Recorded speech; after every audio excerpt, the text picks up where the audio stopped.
Chapter 333. A low-key and simple carriage stopped at the corner gate of the Lu residence. "Lady Hui, we've arrived at the Lu residence." The servant girl's gentle voice came from outside the carriage, pulling Hui Jun back from her daydream. She pursed her lips and hid the excess expression on her face. She revealed the perfect smile that she had trained for years and got off the carriage. In front of her was a completely unfamiliar mansion. If it had been a few years ago, she would still have been a lowly prostitute who could be humiliated by anyone. She could have any man for a copper coin. She would have been chased away and insulted by the servants if she had even gone a little closer, not to mention entering such a luxurious mansion. "Lady Hui," the servant girl called out. "I'm fine. I'm just overjoyed at the thought of seeing Lang Jun soon." The current Hui Jun smiled shyly. She pressed down the heavy curtain and covered her entire face. Then she handed her hand to the servant girl and let her enter the corner gate.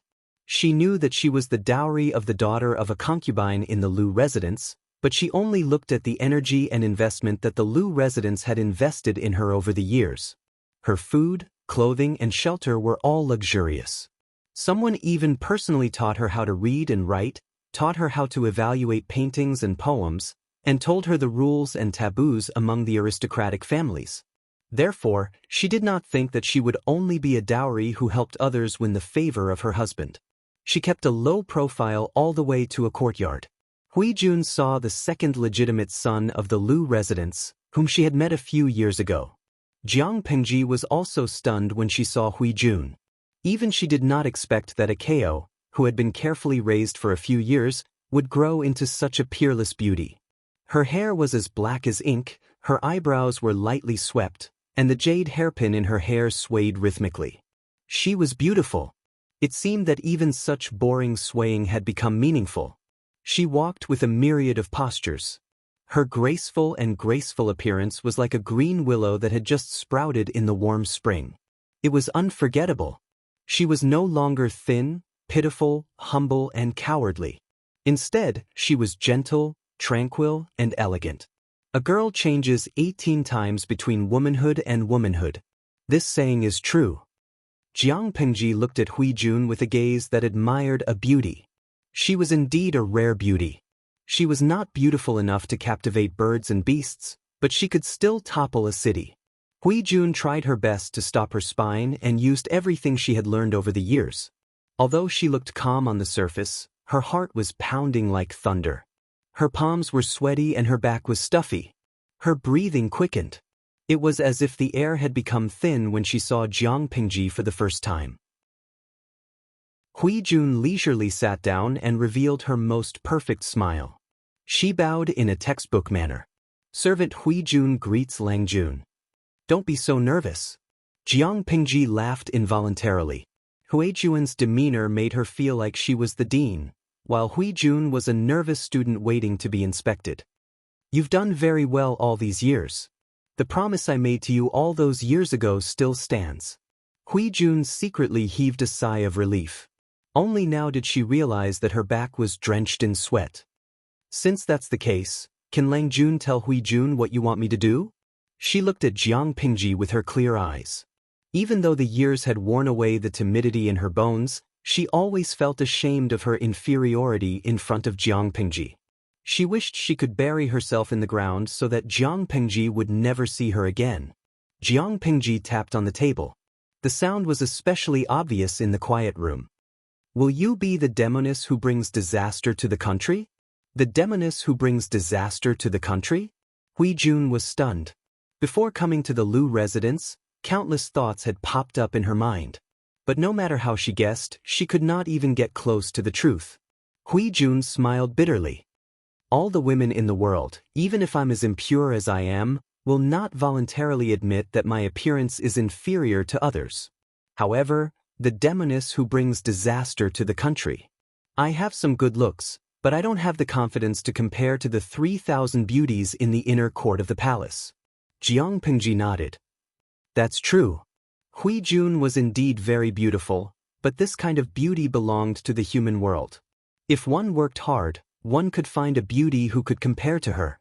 When Hui Jun heard this, her heart felt as if it had been pricked by a needle. It hurt faintly. At that moment, she heard Jiang Pingji say, "But I'm asking if you are willing to be the demoness who brings disaster to the country, not anything else." Hui Jun hurriedly replied, "Of course I am willing." Perhaps it was because she had been humiliated since she was young and had tasted sorrow, but Hui Jun had always longed for someone to save her from this sea of suffering. The person in front of her had done it. That year, she had personally killed the ruffians who had bullied her in the mass grave.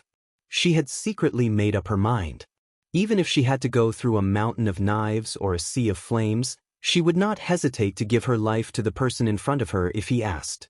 One had to know how to be satisfied and grateful. Hui Jun had retained this sincere heart. She understood that after leaving the slums, she had stolen every day. How many prostitutes had died miserably? Even on their deathbed, they were barely clothed, and bystanders had to cover their noses when they saw their corpses?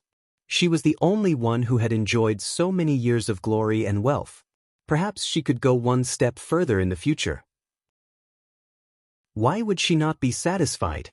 As soon as she finished speaking, she heard the youth in front of her say to her, "If that's the case, I'll give you some good fortune." Hui Jun lowered her head and bowed. Jiang Pingji was speechless again. It's not that easy to be the demoness who brings disaster to the country. You might even face the situation of being reviled by the people of the world, so consider carefully. Hui Jun shook her head and said, "Lang Juan's words are wrong. So what if I'm the demoness who brings disaster to the country? Isn't that the noblest woman in the world? Everything in the world is at your fingertips. You can live freely and not be trampled on and humiliated by others. You can even make those who were once high and mighty bow or even break their backs. How is that not good? As for what happens to one's reputation after death, one is already dead. Who cares about what happens after death?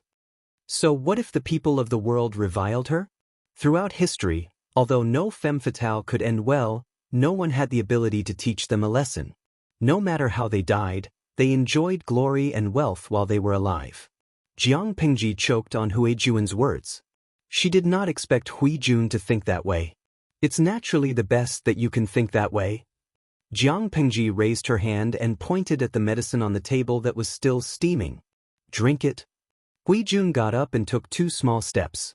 Without asking what the medicine was, she raised her hand and picked up the bowl of black, bitter, and unpleasant medicine.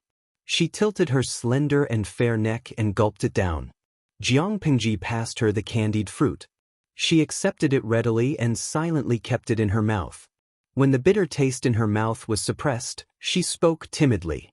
"Your servant has a wish. Can you fulfill it?" Thinking of her own request, she felt that her tongue was about to be tied. "Sure." Jiang Pingji nodded and agreed. "Lang Jun, can you hug me?" She blurted out. Her heart was faintly filled with hope and apprehension. Jiang Pingji looked into Hui Jun's eyes and suddenly understood. She opened her arms slightly. Chapter 334. Jiang Pingji maintained her posture and patted her back until the breath in her arms gradually calmed down. The medicine that Hui Jun had just drunk was not poison, but a bowl of thick sleeping medicine. "Silly girl." She sighed softly and put one hand under Hui Jun's armpit and the other under her legs. She lifted her up easily. "Takshu, no one is allowed to come near the courtyard without my orders." Takshu secretly glanced at the sleeping Hui Jun. Her expression froze for a moment, then disappeared as if it had never appeared. "Your servant understands." She bowed and retreated, gently closing the door of the bedroom. Jiang Pingji turned around and walked into the bedroom. She lifted the thin blanket on the bed and placed the sleeping Hui Jun on it. With a thought, the back end of the system opened a package.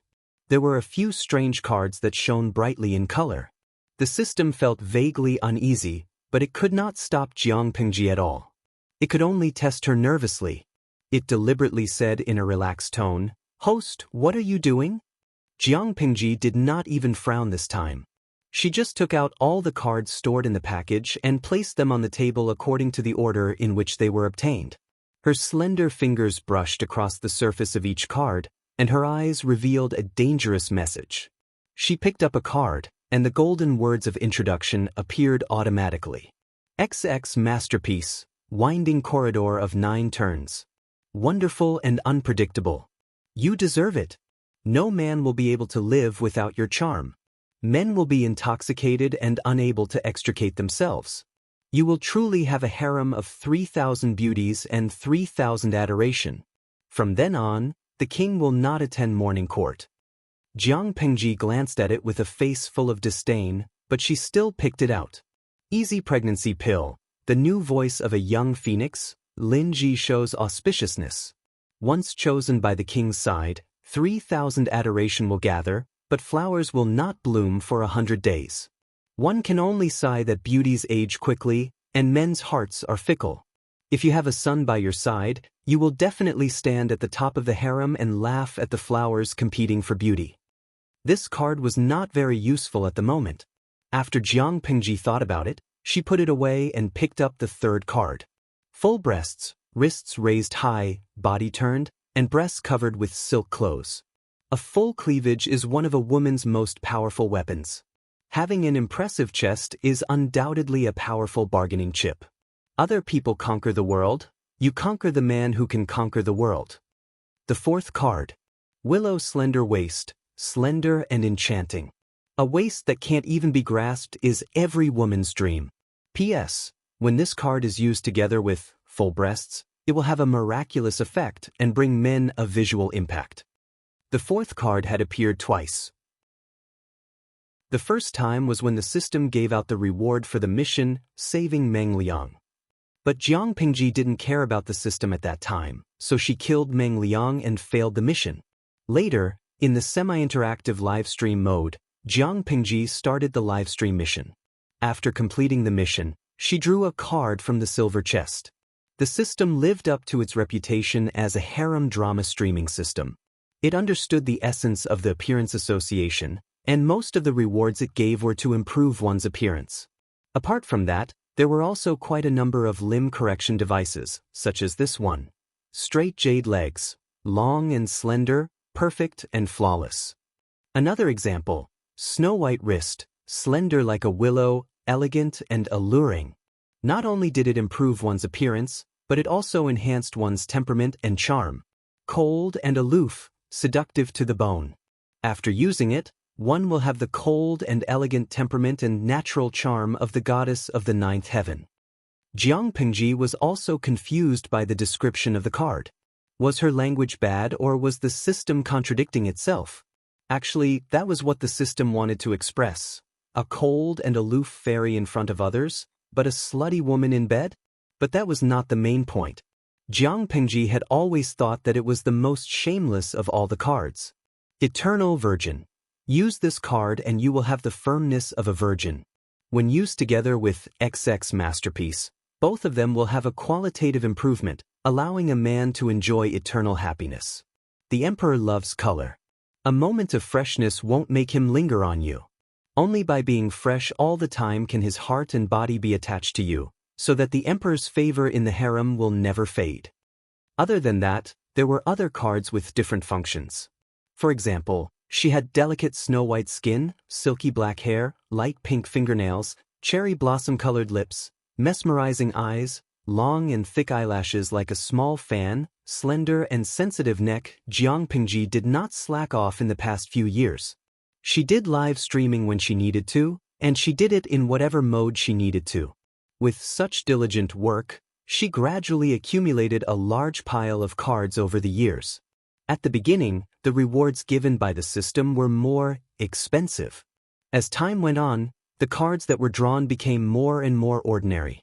Basically, they only modified and optimized parts of the body, while some increased some charm.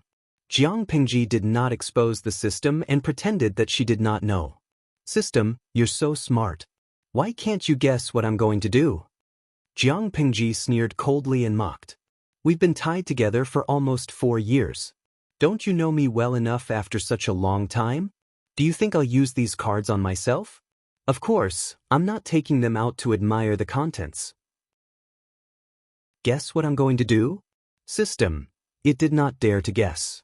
Jiang Pengji said, I remember I asked you before. These cards do not take effect instantly. No matter how powerful the system was, it could not complete plastic surgery for someone in an instant.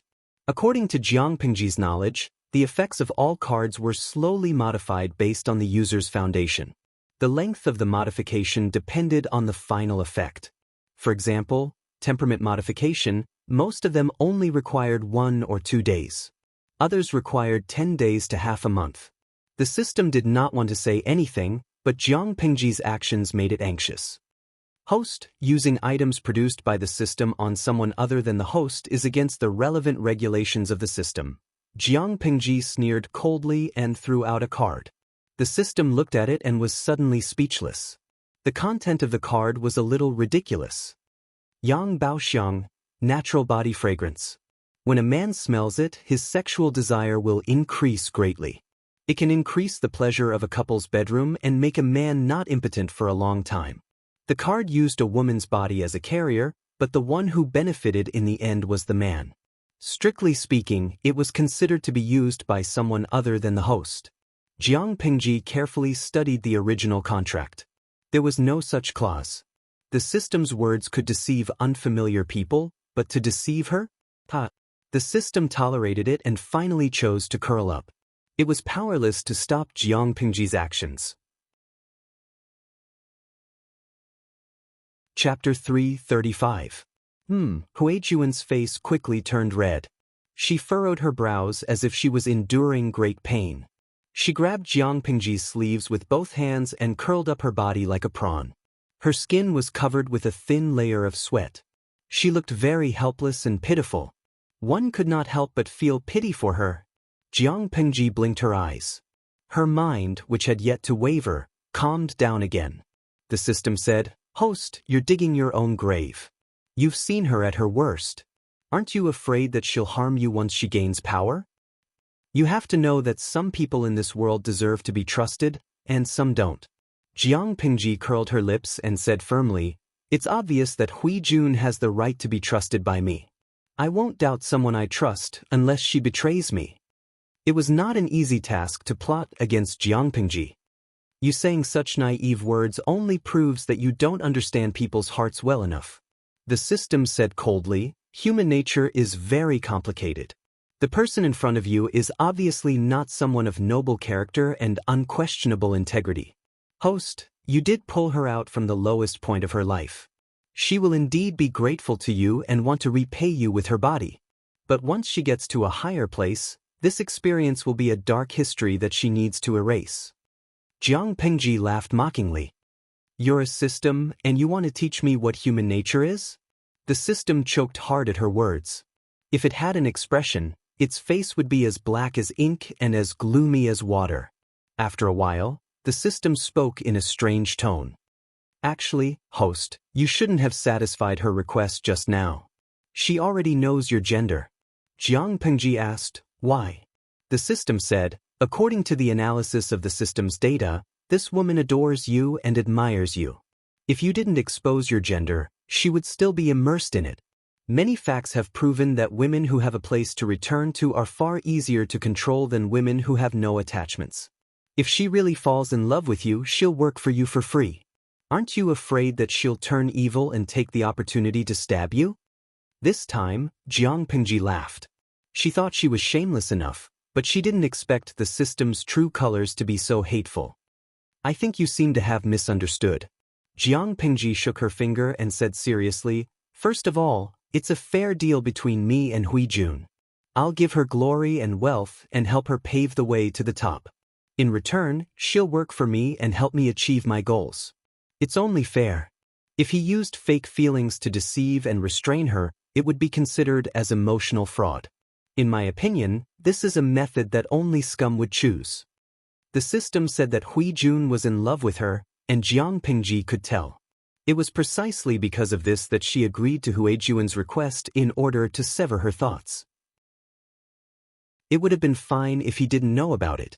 However, he clearly knew that Huijun was interested in him, yet he pretended not to know about it. He allowed the other party to carry the misunderstanding and become the bride of the Lu residence's younger sister's concubine. According to the plan, he would walk the path of a demoness who brings disaster to the country. If he wasn't scum, then what was he? Jiang Pingji didn't have any moral values, but she couldn't bring herself to bully the feelings of the weak. On the other hand, the system that made such a suggestion, hee, that's all you've got. There was nothing to fear. Hui Jun slept soundly for the entire night, almost dreamless until daybreak. Ever since she could remember, she didn't know that she could sleep so peacefully and so relaxed. She got up in a daze, and the unfamiliar blanket covering her slid down as she moved. She couldn't help but be startled. Looking around, she realized that the furnishings were very clean and neat, and there was a faint fragrance of incense in the air. It didn't look like a lady's boudoir at all. "Are you awake, miss?" An unfamiliar female voice came from outside the room. Hui Jun pursed her lips and said cautiously, "Yes." She had already guessed who the room belonged to. Takshu pushed the door open, and a few maids followed behind her. They carried copper basins, towels, and other things, and silently helped Hui Jun wash up. "Miss, you're really pretty." One of the maids was stunned and couldn't help but murmur. There was a hint of infatuation in her eyes. Hui Jun frowned, feeling puzzled. She knew that she was pretty, but it shouldn't be to the extent that the servants of the Lu residence would be so dazed, right? Looking at the lady in the mirror, Hui Jun's eyes were filled with hesitation. Her face was still the same, and her facial features were still the same, but for some reason, there was something more than the day before that made her even more bewitching. After washing up, Hui Jun secretly calculated in her heart, feeling a little apprehensive. "Your servant offended you yesterday, Lang Jun. Please forgive me." When Hui Jun appeared on the screen of the streaming room, Jiang Pingji seemed to hear countless howls of wolves. She smiled. She wasn't attracted by that bewitching aura, and her eyes were still clear. "You're not guilty, so why do you need to forgive me? Do you want to sit down and eat with me? Your servant will boldly accept your invitation." In ancient times, there were very few varieties of breakfast. Even the gentry only ate a little more meticulously. However, the audience in the streaming room expressed that even if they had watched it for a few years, they still wouldn't get tired of it. Moreover, there was a classical beauty today. She was a feast for the eyes, and they could eat a few more meat buns just by looking at her. The two of them finished their breakfast in silence, and Jiang Pingji dismissed the other servants. "Do you know what to do in the future?" Hui Jun thought about it and said, "Help the second Nyangzi gain favor and fight for the fourth prince's favor?" After all, she was a bride accompanying the bride. Apart from that, she really didn't know what else she could do. However, if that was all, it wouldn't explain the amount of effort the Lus had invested in her.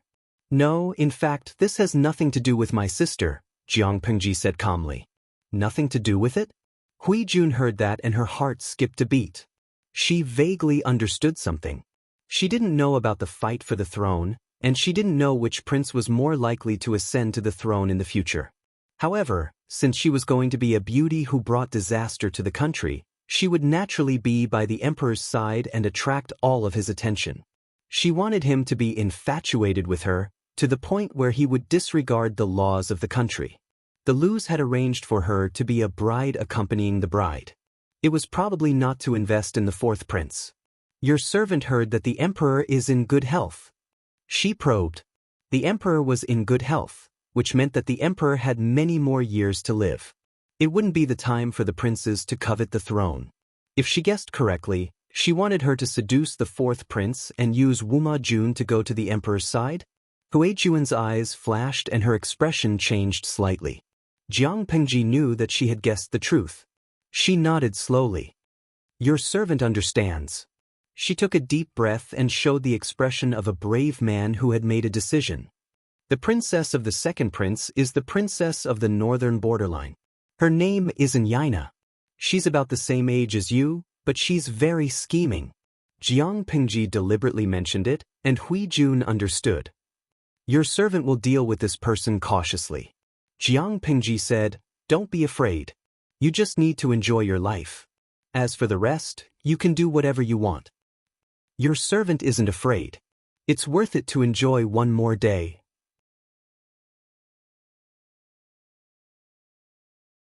Before that, she wanted to live well and live more freely than anyone else. All right, Jiang Pingji scrutinized Huijuan's appearance. Those cards did not take effect instantly. There was a buffer period in between, and the user's original appearance would gradually change. The first to take effect were the temperament and minor adjustments cards. The current Huijun already possessed a mysterious aura that bewitched people with every move she made. Her eyes also had a deep allure to them. If one was not on guard, it would be very easy to be attracted by her. Cover your face with a veil for the time being. Wait until my stepsister and Wuma Jun. Then, you will look for an opportunity and wait for the right time to act. Huijun nodded. Your servant will bear that in mind. As long as she firmly hooked onto Wuma Jun and won his favor, Huijun did not believe that she could not find an opportunity to get close to the emperor. Jiang Pingji thought of a certain detail and mentioned it to Huijun, lest she break a taboo in the future and be harmed instead. Your appearance is very similar to the white moonlight in the emperor's heart. Use this well. It may become a sharp weapon for you. If you can replace the white moonlight, that would be the best. Jiang Pingji smiled coldly and said to Huijun, of course, you don't have to deliberately imitate that person's words and actions. After all, a substitute can never replace the original. Only by becoming another white moonlight, the beloved of the emperor, can you gradually erase everything that the previous person left in the emperor's heart. As for how exactly to do it, you're so smart. You can figure it out yourself. White moonlight. Huijun did not understand. She did not understand what the term meant. A sweetheart that one wishes for but cannot get. Or, in other words, one has already obtained but has no choice but to give up for some reason. Huijuan's eyes widened in surprise. In the hearts of the people, the emperor was the most omnipotent person in the world. There was actually a person in this world that the emperor could not obtain? Oh yes, after you enter the palace, remember to secretly investigate the Wang family. The late Wang Guifei was the birth mother of the fourth prince, Wuma Jun. Huijun silently remembered all of this. She tilted her head, her eyes filled with doubt. I wonder what kind of temperament the white moonlight in the emperor's heart has? Jiang Pingji thought about it and said, probably the kind of weak woman who can't breathe without a man. Your servant understands. Since the white moonlight was a gentle fairy, Jiang Pingji would take the bold path and be a seductive enchantress. After temporarily settling Huijuan's matter, she rummaged through her little treasury and picked out many good things for Xuanmei's dowry. As she was listing out the items, Takshu, who was outside the house, pushed the door open slightly. She bowed and said, Lengjun, the second Xianxia requests to see you. The second Xianxia? That stepsister? Jiang Pingji frowned. She rummaged through Lu Shi's memory and could only find a vague, young figure. Although they lived in the same house, Lu Shi had almost zero contact with his stepsister. After Jiang Pingji came here, she had never seen her. Later, she went to Langyi to study, so she had never seen the legendary second Xianxia of the Lu residence.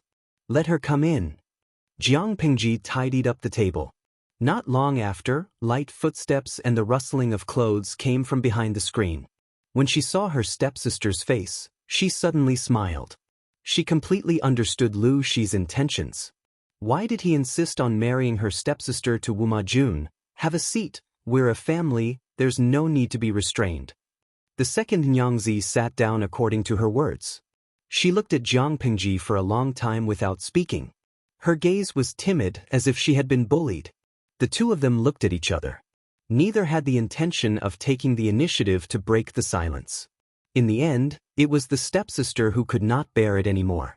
She nervously twisted her handkerchief and secretly bit her lower lip. Brother Shi, I'm here today, for a favor. What is it?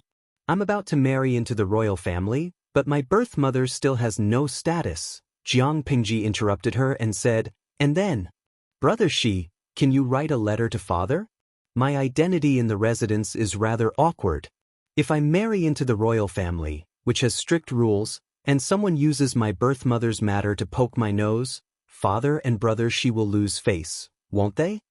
Jiang Pingji narrowed her eyes and looked at her stepsister.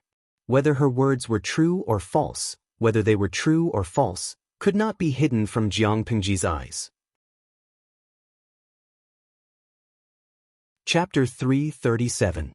Her stepsister choked on her words, but she still didn't give up and said, I just want to give my birth mother a title. I have no other intentions. Her father had been away from home for many years and had never been to the backyard. She was depressed and could only rely on her younger sister. Now, little sister was about to marry into the royal family and become someone else's wife. In the future, she would no longer have the opportunity to serve mother. Brother, as children, you and I should understand this worry. Her stepsister spoke very sincerely. Her eyes were faintly filled with tears, which moved the hearts of those who saw it. The audience in the live broadcast room also softened. Cultivation, she's quite a filial girl. I think it's normal for her to help her lowly mother get a status. Noodle House head chef, sigh, he looks so pitiful. Lao Cg Lianming, what a pity. The host was born from his first wife. This concubine-born sister and the host were not born from the same mother. In modern terms, would you want to help a mistress get a proper status just because your half-sister is pitiful? Isn't this a joke? Go to the toilet with fingers. The problem is that ancient times and modern times are different. In ancient times, it was legal for people to have multiple wives, okay? They were not mistresses. In Yueja Zhugachinma, it's legal for a man to have more than one wife, not 3 or 4 wives. In addition, I've been following the live broadcast room for several years. My stepsister's birth mother can't even be considered a concubine. How can she have the face to ask for a status? Although it was called filial piety, it was actually more of a threat. Jiang Pingji frowned and glanced at the bullet screen in the streaming room. She sent a bullet screen to quell the debate. Host V. My stepsister is not my biological daughter, she was adopted. She didn't know, but her biological mother definitely knew. Naturally, she wouldn't urge her to ask for a title. This could only be her own idea. If she was really filial, she could have written a letter to her father after she got married. She hadn't even gotten married yet she came to me to tell me about this. In the name of filial piety, it was actually a threat.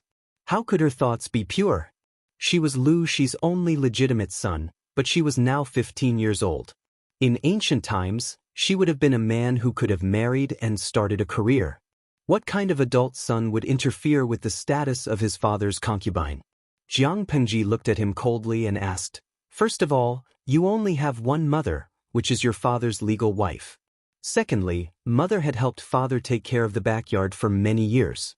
Had she ever mistreated anyone?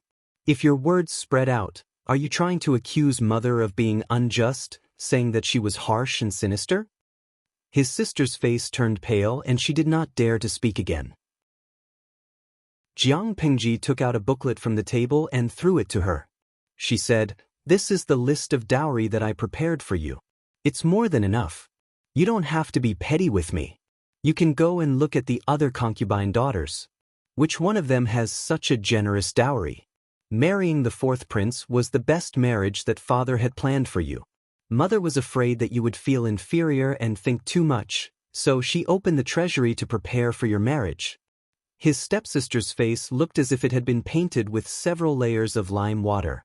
It was deathly pale, and her eyes were filled with terror as if her thoughts had been seen through.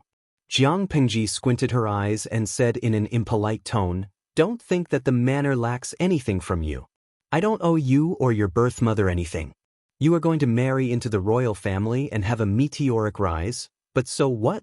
You said that as a child I should understand your filial piety, but you are also going to be a wife. Shouldn't you understand the feelings of a legal wife? A mere concubine's daughter is going to marry into a noble family. A large amount of dowry has been set aside for her marriage, and you still have to promote a thorn in your side to disgust yourself. How can mother keep her face? His stepsister picked up her dowry list. She did not look at the contents listed at the back, but the items at the front were enough to dazzle her. Just as Jiang Pingji had guessed, his stepsister came this time with her own intentions. She reminded Lu Shi and his son not to forget that she was going to join the royal family. She represented the face of the Lu manor, so the dowry list could not be too small. If it was not enough, she should be given a good reputation. Even if she could not be recorded as a legal mother, She should be given the status of a concubine to her birth mother. Jiang Pengji said leisurely, "You are a young lady who is going to get married. Don't meddle in the affairs of father's backyard." After she finished speaking, his stepsister was filled with joy and fear. She casually found an excuse to return to her courtyard. Looking at her stepsister's back as she left, Jiang Pengji raised her eyebrows and threw the matter to the back of her mind. In another place, Su Ke's aunt happily chose an auspicious day. The tailor was measuring Su Ke's figure. "Aunt, choose an early date. It's best to get it done within half a month," Su Ke said. His aunt was doubtful. "Half a month? That's too rushed. Xuanmei will be treated unfairly." It took a lot of time to complete the 3 letters and 6 rituals. If they were to prepare for marriage within half a month, it would inevitably be simpler. Su Ke said helplessly, "If we don't get married within half a month, I don't know if there will be a chance in the future." "What do you mean?" His aunt was puzzled. She immediately thought of something. "Is it possible that Xuanmei is unwilling? Or do you want to change your mind?" Su Ke frowned and comforted his aunt. "It's just that the current situation is unforgiving. Lang Jun has great ambitions, so Ke naturally has to follow by his side. This time, Lang Jun will send the second mother of the main family to Shangjing to get married. I'm afraid there will be other variables. If we're unlucky, we won't have peaceful days in the next few years. I'm afraid that Xuanmei will be delayed. So, Ke thinks it's better to get married first." His aunt did not know what the variables were, but she knew that Su Ke would not joke about such things. She was suddenly in a dilemma. Su Ke said in a low voice, "After we get married, I'll compensate her properly." His aunt's face turned cold. She understood that according to Su Ke and Xuanmei's age, they really could not be delayed any longer. After a long time, she said, "Forget it. We're ordinary people. We just want to have a lively and festive event. We can save the unnecessary formalities." Looking at the time, there was a good day in 11 days. If Xuanmei agrees, then it's settled. But you have to compensate her properly in the future. If you mistreat her, I'll be the first to not forgive you. Su Ke nodded. "Don't worry, Aunt. I know." Although the wedding was a little rushed, it was not chaotic. On the day the dowry was shown, the generous dowry that Jiang Pengji prepared for Xuanmei made the neighbors jealous. All the neighbors said that Su Ke was very lucky to be able to marry such a beautiful woman. Jiang Pengji even used Su Ke's wedding as a semi-interactive livestream. She explained the wedding process in detail to the livestream audience. On that day, there were especially many livestream audience members who sent gift money. The gifts almost flooded the backstage. 3 days after the wedding, Jiang Pengji did not disturb the two of them and let them continue to be intimate. But time flew. Xuanmei, who was dressed like a married woman, had already prepared the wedding gifts for her newly married husband. The two of them sat on the couch and looked at each other in silence. There was no other newlywed couple like them, who had to be separated after a few days of marriage. After thinking for a while, Xuanmei said, "Be careful when you're outside. I'll take care of everything at home." Su Ke nodded and held her hands with both of his. He said guiltily, "I'm sorry." "That's good. After all, this is my own choice. I'm afraid that in the future, my husband will find out that I'm not what I look like and dislike me." Xuanmei's lips moved. Her eyes were filled with hesitation. After a long time, she actually took the initiative to hug Su Ke's waist. Also, never let Lang Jun and Taksha be alone. Su Ke was dumbfounded. Chapter 338. Betrayal. Su Ke woke up from his daze. He looked serious and subconsciously held Sun Mei's hand. "When did this happen?" Xuanmei sighed and looked worried. She said in a pleading tone, "It's really inconvenient for me to say more about this matter, but don't worry. Lang Jun is a clever person. I'm afraid Takshu won't be able to deceive her. I really don't want to talk about the past. But could Su Ke stop here? Tell me clearly. Tell me what you can." Su Ke sighed. His eyes became especially serious. "Since you and I have become husband and wife, we are naturally one. We share blessings and misfortunes.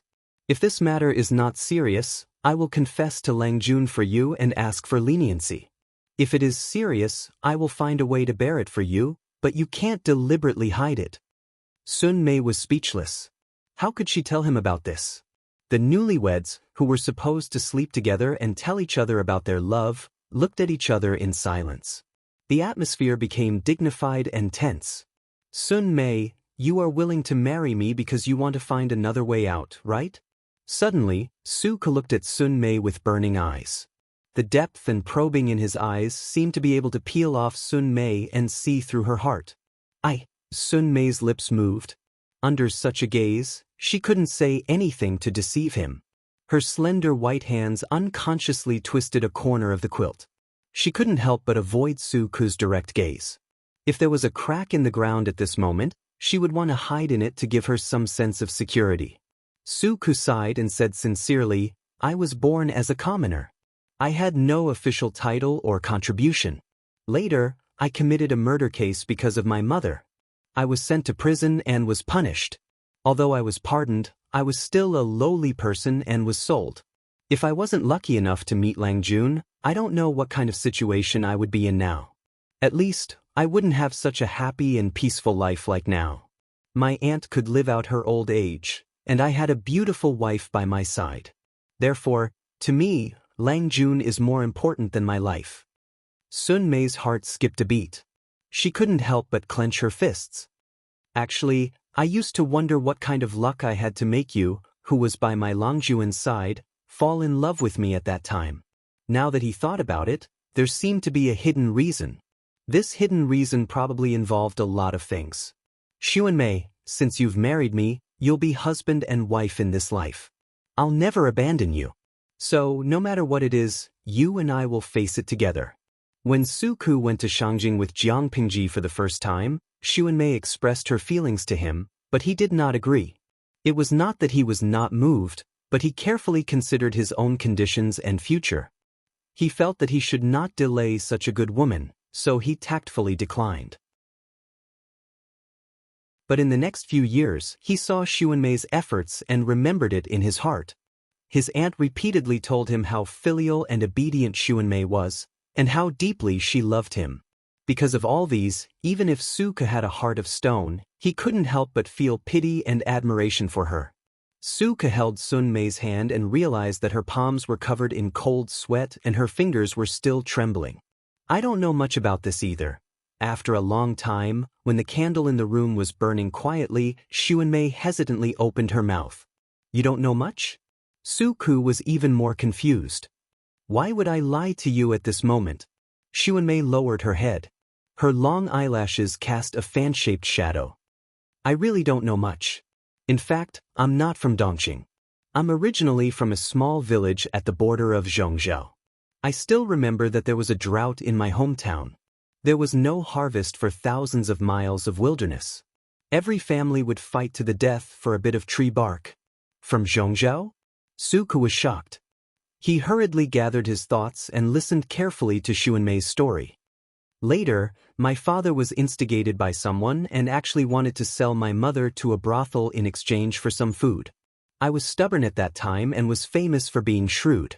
It was as if my heart was covered with lard. I raised a kitchen knife and chopped the man until he was half dead.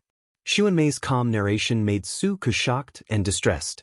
He was afraid that she dared to kill her father, but the reason she did it was because she had no other choice. As for distressed, it was naturally because he felt sorry for the young Xuan Mei. I was extremely afraid. Every time I closed my eyes, it was as if there was a malicious spirit surrounding me, wanting to take my life. Killing one's father was an unforgivable crime. Even if her father was not dead, Xuan Mei was so afraid that she wanted to escape. However, a large-scale drought and food shortage created a large number of refugees. Xuan Mei was still very young at that time and could not protect herself at all. In the end, she was caught by human traffickers and secretly sold to Dongqing, which was adjacent to Zhongzhou. Xuan Mei found an opportunity to escape. Hearing that Xuan Mei escaped from the hands of human traffickers, Suko could not help but think of himself. He was also prepared to escape, but Jiang Pingji intercepted him and his plan went to waste. Later, I became a child beggar. I met an old beggar and learned some stealing skills. I was so hungry that I went to steal. That day, I accidentally stole the jade pendant from the late madam's waist. Speaking of this, Xuanmei couldn't help but burst into a smile. Fortunately, this servant was lucky to meet the late madam, who was kind and generous. If it was someone else, I'm afraid they would have been beaten to death. The late lady, who was Gu Min, felt that Xuanmei was pitiful. She was also a girl. If she continued to wander the streets, her future would be ruined. She had the body of a beauty. When she grew up, wouldn't the hooligans have designs on Xuanmei? Therefore, Gu Min brought Xuanmei back to the Lu residence and made her a servant in the residence. She guaranteed that she would not be hungry for 3 meals a day. I thought that this would be the end of my life. I would marry a manservant after I reached marriageable age. When I got older, I would become a wet nurse in the residence and serve the young master. Unexpectedly, the late lady's health deteriorated day by day. That year, when the plum blossoms were in full bloom, she suddenly passed away. After Gu Min passed away, only Lu Shi was left. The entire Lu residence was shrouded in dark clouds. Lu Shi carefully selected and finally chose Xuanmei and Takshu to be his personal servants. He secretly ordered someone to teach them martial arts. Looking at the root, Xuanmei's background was very clean. She was indebted to the late Gu Min, so she would not harm Gu Min's bloodline. Lu Shi thought very well and made very thorough arrangements, but his plans could not keep up with the changes. Chapter 339. Suku asked, "Is there something wrong with this couple?" Xuanmei nodded. I was young when I escaped from my hometown, but I could still remember what my parents looked like. They were strangers. How could they be my parents? But they brought my parents' belongings. Xuanmei sensed something was wrong, so she pretended to admit it. The family had a private conversation for a while. She was told that her parents and younger siblings were all in the hands of the other party. If she was not willing to obey, those people would die. On the contrary, if she was obedient, her parents and younger siblings could live a good life. Xuanmei was skeptical. She did not care about her father's life, but she could not abandon her mother and younger siblings. I promised to be their informant and mole. Speaking of this, Xuanmei's expression became a little weird, but that group of people only asked me to keep an eye on the second Xianxia in the backyard. If there is any unusual movement, I must report it. Xuanmei was really confused by such a strange order, but she obeyed and carefully monitored the second Xianxia all these years. Her daily life was either reading, painting, or doing needlework. She was sunbathing, admiring flowers, and playing with the maids around her. Suku asked, "What's going on with Takshu?" Which lunatic would stare at the daughter of a concubine in the backyard of the Lu residence? Both husband and wife were confused by this question. I didn't know that Takshu was also a mole at first. But Takshu and I are both Longjuan's personal maids. We have a lot of interactions, so I gradually noticed her abnormality. She is especially attentive to the second Xianxia, and some of her actions are also very suspicious. Suku nodded.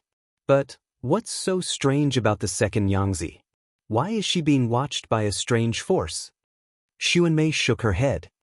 I don't know either. Suku was speechless. Probably because the content of the reports is similar, fewer and fewer people contact me. Who would have the time to listen to a girl's daily life? It would be boring if they listened too much. Without them, I don't know how my mother and younger sister-in-law are doing. I had no choice but to find a way. I used my connections and asked the servants of the Lu residence who did business in Zhongzhou to help me find out. Unexpectedly, my father did not survive the drought. In the end, my mother voluntarily sold herself to a brothel to let my younger sister-in-law live. It's just that they had a hard life.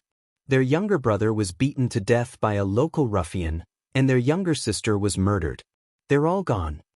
In other words, that group of people was deceiving Sun Mei. Not long after Sun Mei received the real news about her family, the swindler who hadn't appeared for a few years appeared again. I really want to see what kind of tricks these people have up their sleeves. I'll just feign civility with them.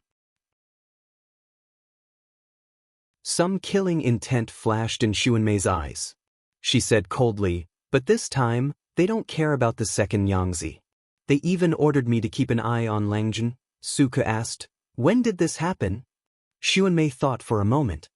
About 3 years ago, Langjun implemented the food purchase restriction and was preparing to go to Shangjing. The change of command made Sun Mei vigilant. Thinking of the late wife's appreciation, she could not do anything to hurt Lu Shi.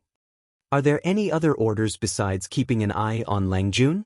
Xuanmei said, "There is such a saying, but I think it's best if you don't listen to it." After listening to Xuanmei's explanation, Su Ku relaxed a lot. At the very least, up until now, Sun Mei had not made a huge mistake. There was still room for redemption. Therefore, his tone was also a lot more relaxed. "What on earth is it that I can't listen to it?" Xuanmei secretly rolled her eyes. "The other order that the informant gave me was to make Langjun become a well-behaved noble lady while he is still unsettled." Su Ku was dumbfounded. No matter how heroic Langjun is, he is still an upright man. How can he be molded into a well-behaved noble lady? Xuanmei sneered. "That's why I said it's better if you don't listen to it." Su Ku was speechless. He still did not understand. "These orders made me panic, so I wanted to stop at the brink of the cliff." Xuanmei feigned civility with those informants while thinking about a way out. Then she met Su Ku. "My original plan was to marry you, and then use the money I have saved over the years to redeem our marriage contract. After that, I would go far away." Before Xuanmei finished, Su Ku interrupted her. "If you want to leave the Lu mansion, you don't have to marry." Xuanmei rolled her eyes. "Darling, it's easy for you to say that. I am a young girl. How can I be safe walking outside alone? I'm just afraid that before I go far, I will already be targeted by sneaky people and be sold to those shady places." Su Ku was speechless. "Moreover, you don't have to belittle yourself. Among all the servants in the Lu mansion, even if you have a tattoo on your face, your appearance is still the best, not to mention your knowledge and way of talking.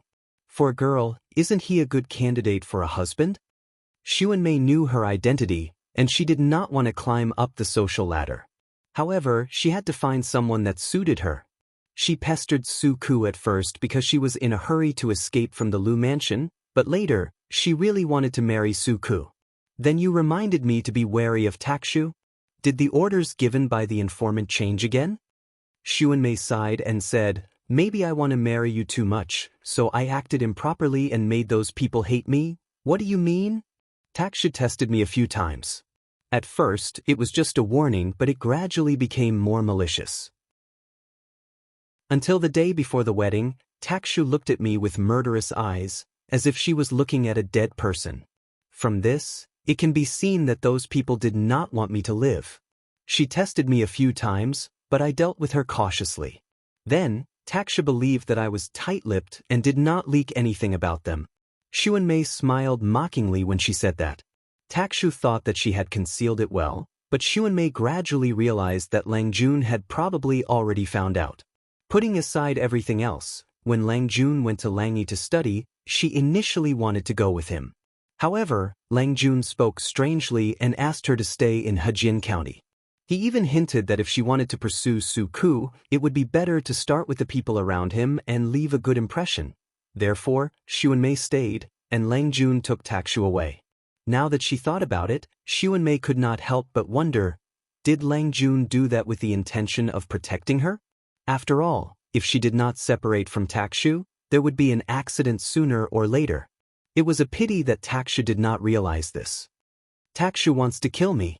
I'm afraid you will soon be a widower." Su Ku's face turned cold when he heard that. He hugged Xuanmei tightly. He reprimanded her gently. "Why are you talking about these inauspicious things?" Xuanmei smiled happily and rested her head on his shoulder. "When that time comes, will you still remember me, husband? I won't be a widower. You still want to be a mother." After that, the couple covered themselves with the quilt. The quilt turned red, and the room was full of spring. The clouds disappeared and the rain stopped. Su Ku got up and washed his body with warm water. Then he changed into his daily clothes. "You sleep first. I'm going to find Lang Jun to ask for his opinion. This matter cannot be delayed. Xuanmei nestled in the quilt and held her chin. Cannot be delayed? Then why weren't you serious just now?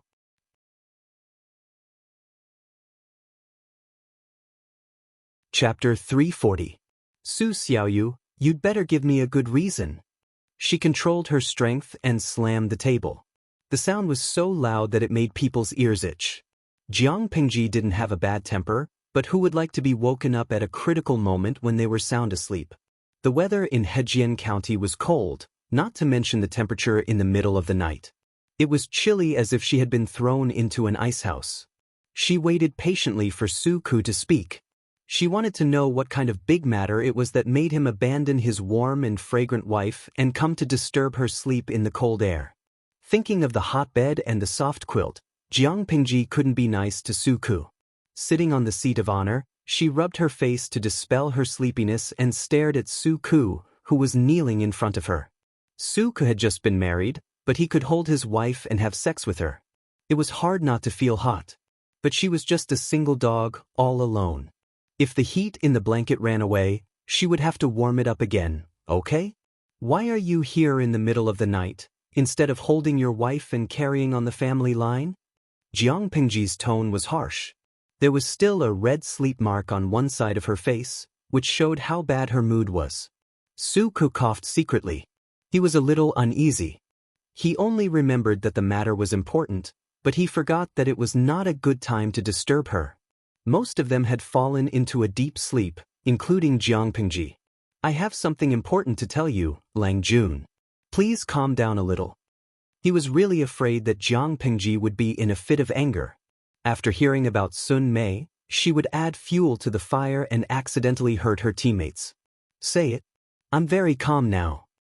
Jiang Pingji said with a long face. Her mood was obviously not as good as she said. Su Ku was speechless and thought for a while. This matter is related to my wife, Xuanmei. Please forgive her this time, considering that she has been by your side and carefully took care of you. If you are still angry after hearing this, you can blame it on me. I only hope that you can give her a chance to make up for her mistakes. Su Ku said solemnly. He told her everything Sun Mei had told him, no matter how big or small. It was not difficult to explain the matter clearly.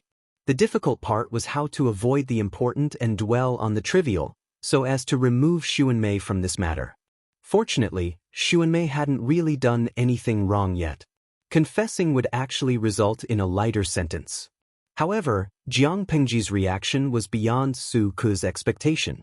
Even if she didn't fly into a rage, she should have shown a gloomy and angry expression. After all, Sun Mei's actions had already constituted betrayal. I knew about this a long time ago, but I didn't expect Xuanmei to confess to you so soon. As soon as Jiang Pingji spoke, Su Ku's expression changed. She continued, Xuanmei is very tight-lipped, and she's very defensive. As far as I know, you're the only one she's told. At first I thought she would keep it a secret until it was too late.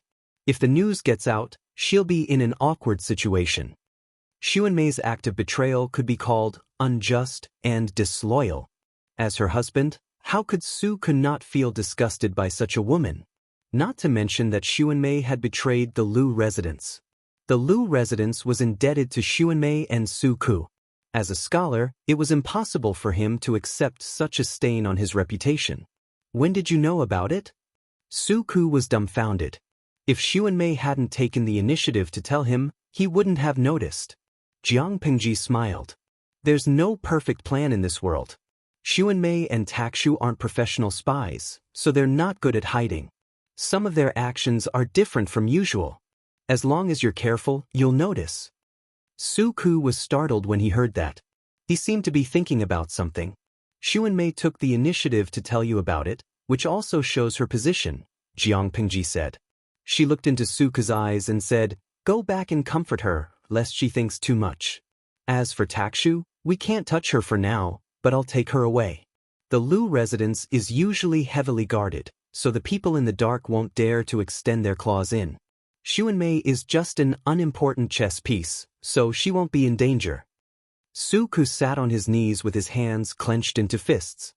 His expression was inexplicably complicated. You don't care about Xuanmei's mistakes? She didn't do any substantial harm, and she's your wife. Why should I care about her mistakes?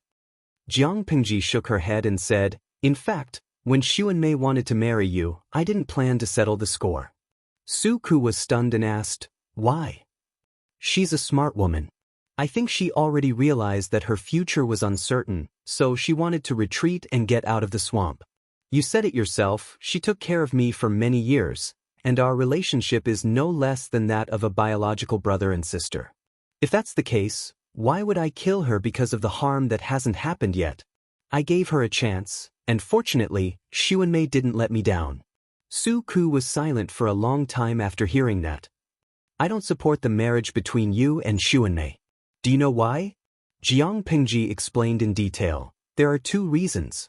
First, you, Su Xiaoyu, are not an ordinary person. People's hearts change. If you become successful in the future, and Xuanmei is just an ordinary woman, I'm afraid she won't be able to keep you, and you'll end up as a resentful couple. Second, even if I forgive her, it'll always be a hidden danger if I don't say it out loud. Fortunately, Xuanmei took the initiative to confess, which left a great buffer for the contradiction. It could be said that she made up for her mistake. After a long time, Jiang Pingji added, I don't blame her.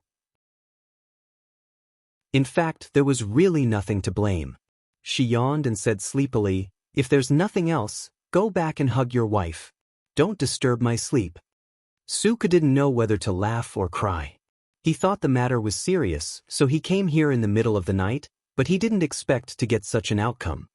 Ku thanks you on behalf of my wife. Su Ku had reason to believe that the person in front of him had a rare breadth of mind. Are you done? Jiang Pingji supported her head with one hand, and sleepiness came over her. The couple was fighting, and she, as a single dog, was disturbed from her sleep. She could only fight with her eyelids. Su Ku also knew how to read people's faces. He knew that Jiang Pingji was sleepy, so he bowed and left. Jiang Pingji took a deep breath and tried to keep her eyes open. She crawled back to the bed with her hands and feet, hugging the quilt and rolling to the inside of the bed. The world was big, but sleep was the most important. Anything else could wait until dawn. Su Ku carried the lantern back to his room. There was a lamp in the room, and the orange candlelight warmed his heart. It settled. He took off his outer shirt and put it aside. He hugged Xuanmei's waist and sighed as he rested his head on her shoulder. It settled? So fast? Xuanmei waited anxiously, and her heart was anxious. Yes, Lang Jun is broad-minded. Ordinary people can't be compared to him. I've informed him about this, so it should be settled. Xuanmei lowered her eyelids, and her heart finally fell to the ground.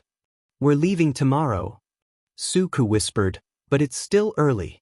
My wife, settle down.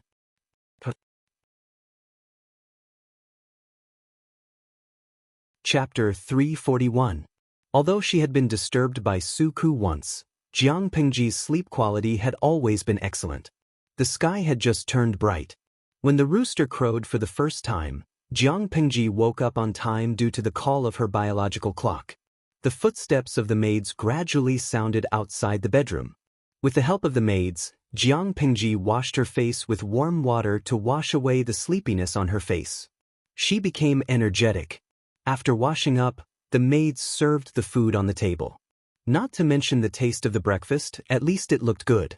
It was arranged delicately and beautifully like a work of art. One would have an appetite just by looking at it. However, that morning was not so peaceful. Something disgusting had just happened. Just as Jiang Pingji started the streaming on time and was halfway through her breakfast, Taksha came over to report that her stepsister wanted to see her again. TSK, that dowry list can't even seal her mouth. Jiang Pingji clicked her tongue in displeasure. Her tone was full of sarcasm. She did not hide her malice towards her stepsister. Let her in. She came to look for me before finishing her breakfast. She must be hungry. She's a delicate, noble girl. How can she endure the pain of hunger? If outsiders were to see it, who knows what they would say about this brother of mine, saying that he treated her unfairly. Taksha smiled and echoed, Lang Jun treats his servants so gently. Why would he treat his stepsister harshly? I'll call the second Xianxia now. Jiang Pingji did not comment. Her expression was still indifferent. Not long after, Jiang Pingji and the audience in the streaming room clearly heard a series of heavy footsteps full of anger approaching. With a swoosh, the hall door was opened. A gust of cold wind rushed in impatiently.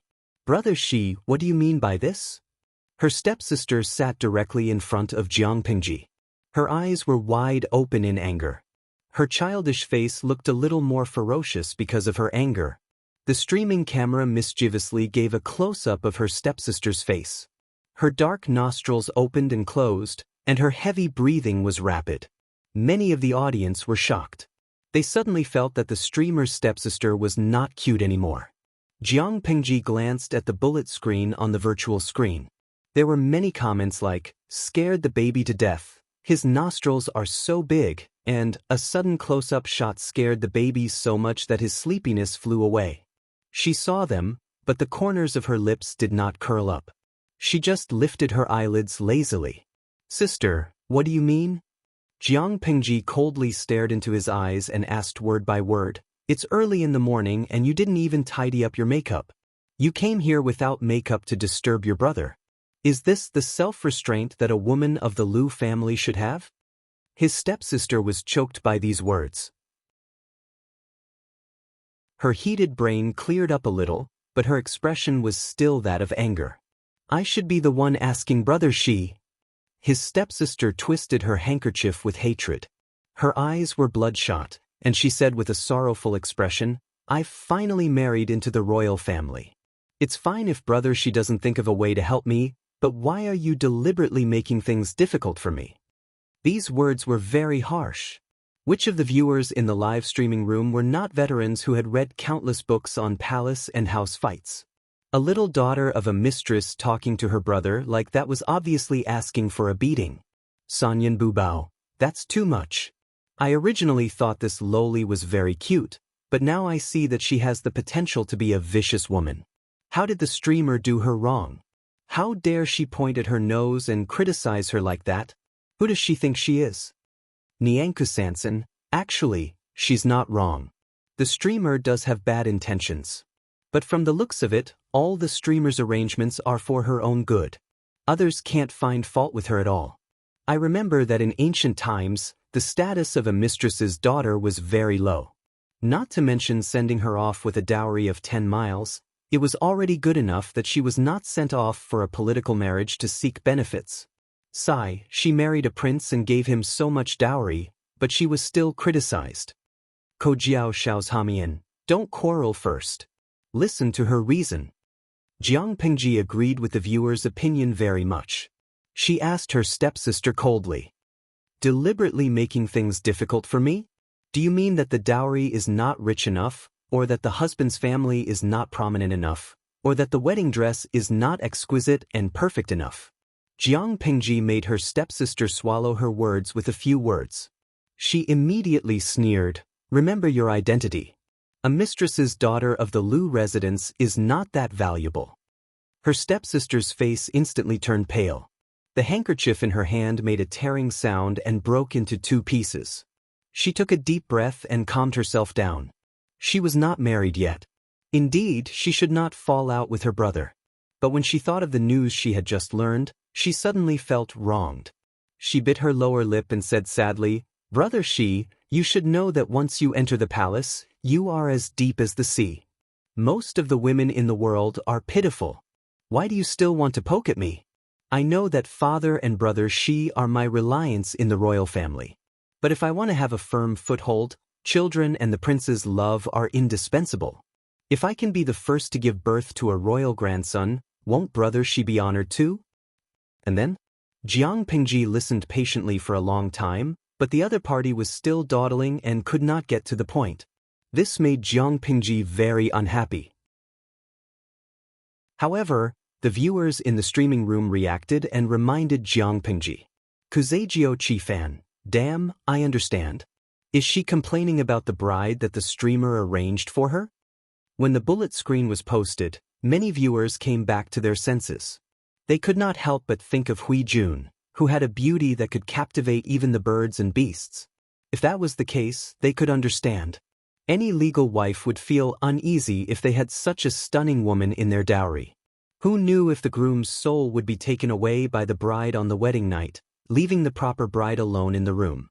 For women in ancient times, it was not an honorable thing to return the bride intact. As expected, the stepdaughter mentioned Huijun. If brother, she is really doing this for my own good, why did you arrange for that vixen called Huijun? Jiang Pengji asked in return. If you didn't prepare such a beautiful woman, would you have arranged for a woman with no face to be your dowry? Sister, I don't want to nag you, but you are only 12 years old. I know Wuma Jun well. He would rather not eat meat for 3 days than to go without a woman for 1 day. How can you fight for favor with such a man and establish yourself in the backyard? Father specially selected Huijun and carefully prepared her. Before you reach the age of 15, she can totally win over Wuma Jun. When you really grow up, can Huijun still monopolize your husband's favor and not return it? Her stepsister's expression was like a broken palette. There were all kinds of colors. It was truly a riot of colors. Seeing this, Jiang Pengji added another stab. Father wrote to you before and asked me to tell you that a woman's body is delicate. Childbirth is too damaging to the foundation. I am still young, so there is no hurry to pass on the heirs. It is not too late to consider it when you are 17 or 18. Her stepsister's face darkened when she heard this. She understood that there was no turning back for Huijun. What was more disgusting was that she could not be chased away or even treated harshly.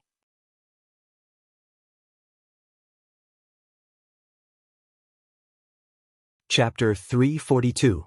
Right now, she was only a daughter born of a concubine. If she openly went against the Lu residents, her future husband, Wuma Jun, might not treat her well if he was slightly more powerful.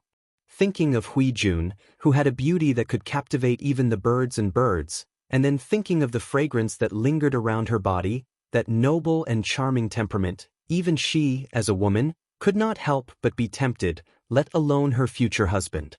She recalled Jiang Pengji's comment about Wuma Jun. I'd rather not eat meat for 3 days than go without a woman for 1 day. She felt indignant and jealous. Just wait and see. The concubine's daughter endured her grievances and returned to her own courtyard. She immediately saw her mother's silent expression and immediately became angry.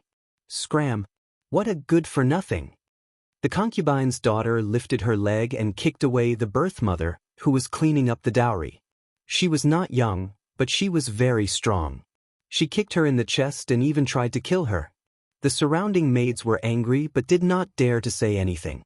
They all lowered their heads for fear of angering this concubine's daughter who had a vicious and unpredictable temperament. The Lu family was very strict. The servants in the backyard did not dare to abuse the Longjuan's wife. However, the concubine's daughter felt that she was being neglected. She was very disgusted with the maids who served around her. Ever since she had received the decree to marry into the royal family, her neck had grown several times longer. The woman who was kicked clutched her chest and stood up. She looked at her nominal daughter with a strange expression. If it weren't for the fact that you didn't fight for favor, my position in the residence wouldn't be so awkward. Even though she was about to marry into the royal family, her brother, who was usually high and mighty, still treated her indifferently, as if she was a stranger. The woman coughed, lowered her head, and left. She didn't want to face this daughter anymore. No wonder he was a bastard. Even if he lived in luxury for many years, he still couldn't change the lowly nature of his bloodline. The indifferent reaction of the birth mother enraged the concubine's daughter even more. She forcibly broke her nails and slowly put away the viciousness on her face. She sat in front of the dressing mirror as if nothing had happened. Today was the first day of marriage. As the bride, she could not get angry frequently. She carefully combed her makeup and put on her most beautiful makeup. Her young and tender face was surprisingly full of charm. She asked her maid to imitate Huijuan's makeup, and the result was indeed stunning. However, her personal maidservant was the one who felt gloomy. Why did the appearance of his second Nyangzi vaguely resemble that of Huijun? Especially after applying the same heavy makeup at first glance, They looked like two different models, one big and one small. However, Huijuan's appearance, temperament, body fragrance, temperament, methods, all of these completely crushed second Xianxia. When the two of them were put together, one seemed to be a masterpiece that excelled the heavens and exhausted all the love of the creator, while the other was an inferior imitation. If it wasn't for Huijuan's age and the fact that she had been with the second lady for so many years, she would have suspected that the bride had been substituted by someone else. As he thought about it, he helped the concubine's daughter put on makeup, and then helped her put on a brand new and luxurious bright red dress. The style of the dress was similar to a wedding dress, and it was considered as a wedding dress. Hejian County was quite a distance from Shangjing. The bride couldn't just wear the same wedding dress all the time. The auspicious time had arrived, and the wedding procession was ready to set off. Jiang Pingji was dressed in a festive brocade dress. As the elder brother, she carried her sister out of the manor and into the magnificent wedding carriage. She looked up at the sky, and the time was just right. She immediately got on the back of White and walked at the front of the procession. She shouted, "The auspicious time has arrived, let's go." Jiang Pingji led the way in front. The newly decorated, festive, and mighty White walked with its head held high. The other horses and old bulls all fell silent. In the corner, Su Ku couldn't help but nag at Xuanmei until the procession set off. "Husband, you should go with Lang Jun. I will take care of everything at home." Xuanmei saw that there wasn't much time left, so she quickly interrupted Su Ku. When the crowd wasn't paying attention, she cupped his face and kissed him gently. "Take care." Su Ku was dumbfounded. In the end, he even forgot how to get into the carriage. He silently raised his hand and rubbed his cheek. He couldn't help but blush and spit at the thought of his new wife being so bold in public. What a joke! He felt that he had married a fake virtuous wife. Where was the shyness and awkwardness that he had promised? The wedding procession was luxurious. In addition to the guards assigned by the Lu residents, there were also 5,000 majestic guards in armor. The guards were naturally assigned by the imperial court to ensure the safety of the future fourth princess. According to the custom, the bride who married far away had to sit in the wedding carriage and walk around the inner city. At the same time, they had to show the strength of their family. When the wedding procession had just walked around the inner city and walked out of the city gate, the porter at the end of the procession had just picked up the dowry. Although there was no festive music, the atmosphere was not quiet. The people on both sides of the street were rubbing shoulders with each other. They couldn't wait to stretch their necks to see the dowry. When they saw the dowry, they had a better understanding of the Lu residents. This dowry, did they empty the warehouse of the second branch of the Lu residents? A person asked curiously. Someone beside him immediately answered, "I don't think so. Don't you know that bamboo paper, which is more valuable than gold, is produced by the workshop of the second branch of the Lu residents? Although the annual production is low, this alone is enough for the second branch of the Lu residents to live off their capital." A fat and strong woman spat heavily. Her saliva flew everywhere. Everyone in Hejian County knows that the paper workshop belongs to the late wife of the second branch of the Lu residents. She is a daughter of a concubine. How dare she covet the property of the first wife? The crowd was speechless. If the second branch of the Lu residents didn't touch the late wife's property, how could they gather so much dowry? Many people were silent when this question was asked. "I heard from my wife that the first branch of the Lu family is doing well, but the other branches are stingy. Governor Lu is so rich, but he doesn't want to help the main family. Instead, he gives so much face to a daughter of a concubine. It's unbelievable. After all, she is a daughter who married into the royal family. Even if she is a daughter of a concubine, she is still his own flesh and blood. He must treat her well," the crowd was talking. These trivial discussions occasionally drifted into the ears of the daughter of a concubine. Her expression immediately froze. Even if she is a daughter of a concubine? So what if she is a daughter of a concubine? Isn't a daughter of a concubine father's daughter? Why do the sons and daughters of the first wife have so many privileges while she, a daughter of a concubine, has to be looked down upon by everyone? She couldn't help but bite her lower lip. Her eyes flashed with complex malice. No, she must snatch her husband's love before Hui Jun does. Only by giving birth to a royal grandson could she really stand firm. No one could look down on her. On the other side, the carriage of the bride was much simpler. Hui Jun was wearing a simple red dress. She had a faint smile on her face. She looked like she was not sitting in a simple carriage, but in a magnificent palace. No one knew that she was holding a small bottle in her sleeve. There was a golden pill in it. I Ching pill.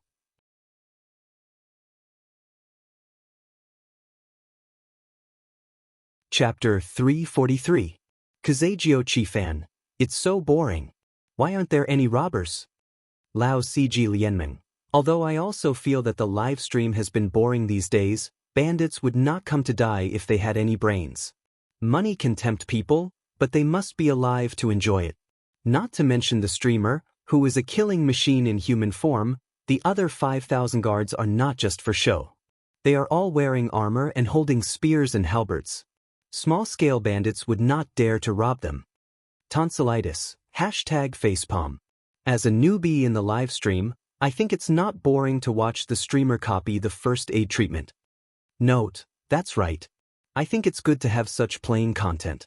I hope the streamer can carry forward the first aid knowledge in this dimension and create the noble profession of nurse in advance to improve the social status of the disadvantaged women. It took a long time to travel from Hejian to Shangjing. With the 5,000 guards outside, the bandits did not dare to show up. Jiang Pingji naturally had some free time. Since she had nothing to do, she put the first aid knowledge on the battlefield on the agenda. She picked up the brush and copied it seriously. Slowly, she accumulated 300 to 400 pages. Taksha ground the ink for Jiang Pingji and persisted for a few days. One day, she finally could not hold back her curiosity and asked, "Your servant has been copying in the carriage these days. What are you writing?" Jiang Pingji had just finished copying one page. She checked it carefully to make sure there were no mistakes. Then, she dried the ink with an incense burner. "It's nothing. It's just some simple Qi medical skills." Jiang Pingji put the dried paper into the box and took out a new piece of paper. She spread it on the table. The carriage was still bumpy, but it did not affect her neat handwriting. Taksha grinded the ink and smiled. "Qi medical skills? Since when are you interested in these unorthodox things?" Jiang Pingji said, "Medical skills can save lives. It's better to know more about it. Who knows when it will come in handy? In my opinion, this is the right way." After hearing her explanation, Takshu was no longer interested. Her Langjun was indeed very smart and had a strong learning ability, but how could Qi medical skills be mastered so easily? Even if she started to study it now, she would only reach the level of an apprentice in 3 to 5 years. Time passed quickly as Jiang Pingji copied the book in silence. The bright full moon had already quietly risen outside. Everyone stopped their journey and started a fire to cook. Takshu covered her mouth with her hand and yawned sleepily. 2 drops of tears squeezed out from the corners of her eyes. Seeing that, Jiang Pingji said with pity, "If you're tired, go and rest. You don't have to serve me anymore." Takshu forced herself to stay awake and said, "How can this work? If I go down to rest, who will grind for you?" Jiang Pingji smiled slyly. "Don't forget that your Langjun has a page boy. Grinding is his job, let him take over from you." Outside, Suku sneezed. Takshu was not pretentious. She was really sleepy at that moment. When she was grinding just now, her head was nodding, and she almost fell asleep. "Then I won't refuse. I'll go and call Su Langjun over." Jiang Pingji said, "Don't forget to bring a box of ink ingots over. The ink ingots here have been used up. I don't think we'll have enough to copy tonight." "All right." Not long after Taksha left, Suku carried a box of ink ingots into the carriage. He lifted the curtain and saw Jiang Pingji, whom he had not seen for a few days. As soon as he got into the carriage, he teased her with a smile. "I was just wondering why I haven't seen you for a few days. I didn't expect you to be studying hard in the carriage." He knew very well that Jiang Pingji could not sit still. She liked to ride around on white when she had nothing to do. She rarely stayed in the carriage quietly. For the past few days, it was as if she had disappeared from the world. There was no sign of her outside at all. Jiang Pingji pointed at the slightly dry ink stone. Grind ink. Su Ke took out an ink ingot that was filled with the fragrance of ink and ground it carefully. His gaze fell on the paper that Jiang Pingji copied. Langjun, what did you write? Some basic first aid knowledge. Jiang Pingji rubbed her forehead and kept copying with her wrist. I've read a lot of unofficial military strategies and found that when two armies fight, most soldiers don't die on the battlefield. Instead, they die because no one can save them. Takshu and Su Ke asked the same question, but Jiang Pingji's answer was completely different. The latter keenly sensed something. He cupped his hands and said, "Excuse me, may I borrow it for a look?" "Take a look." Jiang Pingji casually pointed at the box beside her. There were hundreds of thick sheets of paper in it. Su Ke took it and read it carefully. His eyebrows were tightly knitted at first, but then they slowly relaxed. His eyes were filled with amazement. This. Su Ke was so excited that he was almost incoherent. Others were short-sighted and thought that the Qi Huang technique was just unorthodox, but he was far-sighted. He knew how important the things that Jiang Pingji wrote were and how many soldiers' lives would be saved in the future. He bit the tip of his tongue and suppressed the excitement in his heart. He asked, "Leng Jun, did you write this?" Jiang Pingji shook her head and said, "No. Most of the contents were copied from Mr. Wenfu. I then combined them and wrote them in simple words that are easy to understand. After all, not everyone can read. If it is too profound, no one will understand." Wenfu referred to Cheng Wenfu, who was also Cheng Cheng. Cheng Cheng and Jiang Pingji made a deal. She provided bamboo paper, and he would make a copy of all the books in his house for her. It had been almost 3 years, but Cheng Cheng had only given her 2/3 of the books he promised. It was not that Cheng Cheng was being crafty and deliberately delayed the progress of copying the books. It was just that there were too many books in his house. He could not improve the efficiency of copying them by himself. Jiang Pingji pushed the knowledge to Cheng Cheng's house. Su Ke did not doubt her. "I plan to let the female troops learn first aid. Women have always been more meticulous than men, so they will have an advantage in learning." Su Ke pondered and said, "Langjuan's plan is not bad. Even if the female troops can't kill enemies on the battlefield, they can save the lives of seriously injured soldiers. They can still make great contributions. I still have some worries in my heart." "What are you worried about?" Su Ke said, "Medicine is different from other things. It concerns human lives. If you insist on letting the female troops learn, it is best to hire a doctor with high medical ethics and skills to teach them. If they learn by themselves, I am worried that accidents will happen." Jiang Pingji nodded. "Your worries are not unreasonable. I have the same plan. I will look for candidates when we arrive in Shangjing." The medical standards in ancient times were very low, but there were many talented people. They could be found if they searched carefully.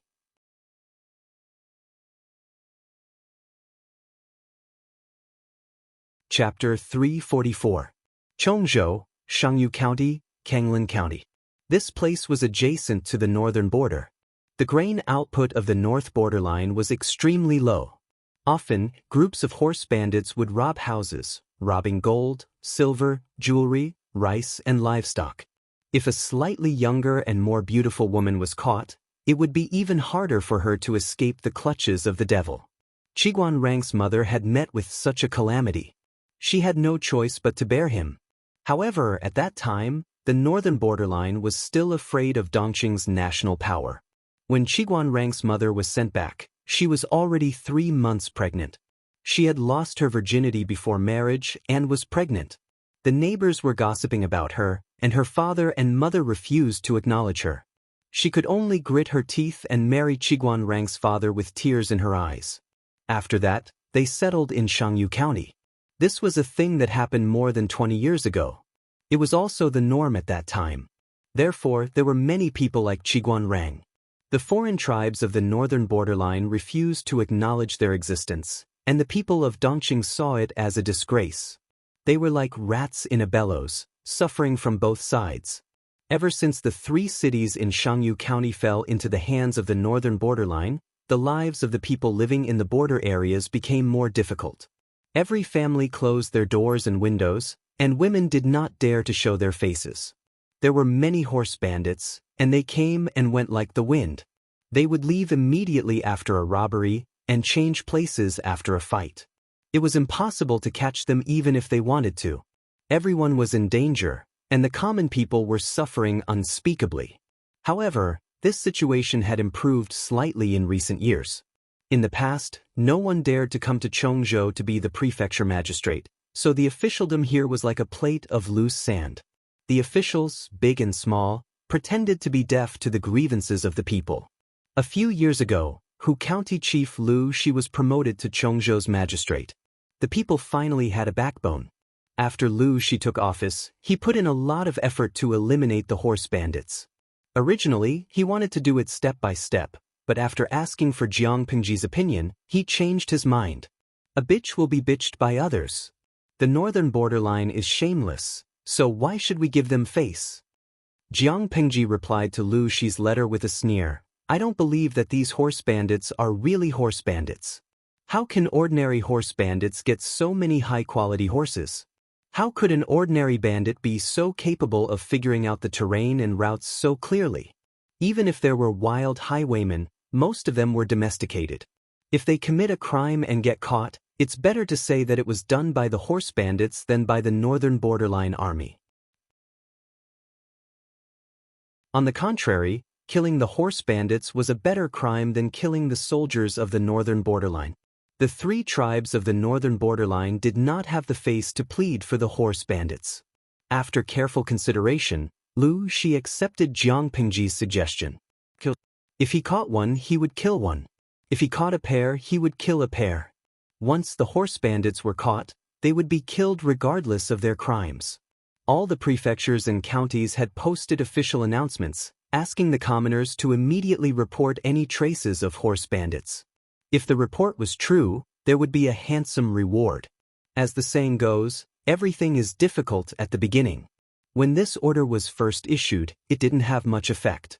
The horse bandits did not care about these orders, and the people at the border did not dare to trust the government, so the pace of eliminating the horse bandits was stagnant. Coincidentally, at that time, Qiguan Rang brought his newlywed wife back to Xiangyu County to pay their respects to their mother's soul. As soon as he heard about this, he put forward his own suggestion. Qiguan Rang said, Chongzhou has been without a leader for a long time. The people's hearts are like scattered sand and they are suspicious of the government. If we want to gather them again, it will naturally take a lot of effort. In the previous dynasty, there was Tumu Lisan. Why don't you follow his example? Perhaps there will be progress. Tumu Lisan? Lu Shi's heart was suddenly enlightened. He arranged for people to prepare for this. As long as the commoners saw that someone reported the horse bandits and received tangible benefits, it would be the most powerful propaganda. After some preparation, there was progress slowly. The days of the horse bandits became more difficult. Lu Shi's execution method for the horse bandits was very uniform. Kill them and keep the horses. After catching a few groups of horse bandits, Lu Shi discovered that other than a small number of inferior horses, the rest were all well-trained horses. Just as Jiang Pingji said, how could ordinary horse bandits get such good horses? Therefore, the identity of the horse bandits was on the verge of being revealed. Lu Shi saw through it but didn't say anything. He followed the prescribed order. He killed those who deserved to be killed and captured those who deserved to be captured. He hung their heads in public. Even if the officials of the northern borderline were as black as the bottom of a pot, he pretended that he didn't see it. After more than a year, the atmosphere in the borderline counties of the northern borderline had changed. Even though it wasn't stable and wealthy, it was much better than the days of trembling with fear in the past. Qiguan Rang brought his wife to visit his deceased mother's grave and paid a visit to his master. From his master, he heard the news that the daughter of the Lu residence's mistress had married into the royal family. The daughter of the Lu residence's mistress has married into the royal family? Hearing the news, Qiguan Rang's feather fan paused and his expression changed slightly. He had started to grow a beard. Coupled with his gloomy appearance, he looked older than his actual age. Qiguan Rang's master nodded and said, "Some people mentioned this happy event a few days ago. They all expressed their desire to send some local products to the governor's manor. In the past, the people feared the government like wolves, but now they were happy because of the wedding of the Lu governor's daughter. It showed how popular Lu Shi was. Of course, it wasn't that Lu Shi did a good job, but he did a better job than his predecessor." At this time, Qiguan Rang asked again, raising his eyebrows slightly. His master asked, "Do you think it's inappropriate?" Qiguan Rang had always regarded his master as his biological father and told him everything he knew. "It's very inappropriate. I'm afraid Lu Langjun is in trouble," Qiguan Rang said. "Shangjing is now a dangerous place. I'm afraid he won't be able to return." These days, Qiguan Rang and his master talked about the world and analyzed the situation in Dongqing the most. Hearing Qiguan Rang's words, his master's heart skipped a beat and he said in surprise, "You mean, I'm afraid so?" Qiguan Rang nodded. His master frowned and said, "I remember you once said that the Lu residence has treated you with kindness. Is there a way to resolve this?" Qiguan Rang suddenly smiled. "Although Shangjing is dangerous, it can't trap Lu Langjun. However, teacher's words have reminded your disciple of something. Time is tight. I have to leave in a few days. I can't be filial by your side." "What is it?" Qiguan Rang's master asked casually.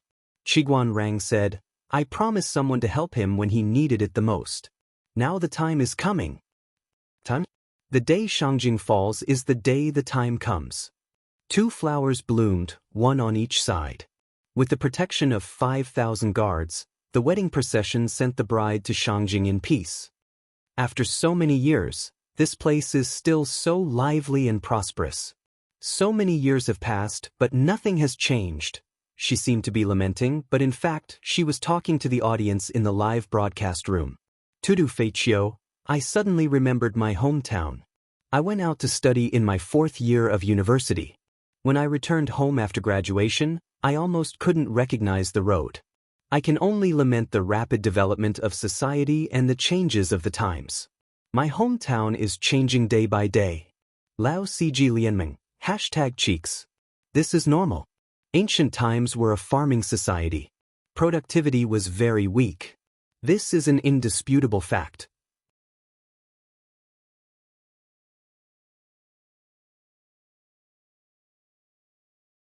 Chapter 345.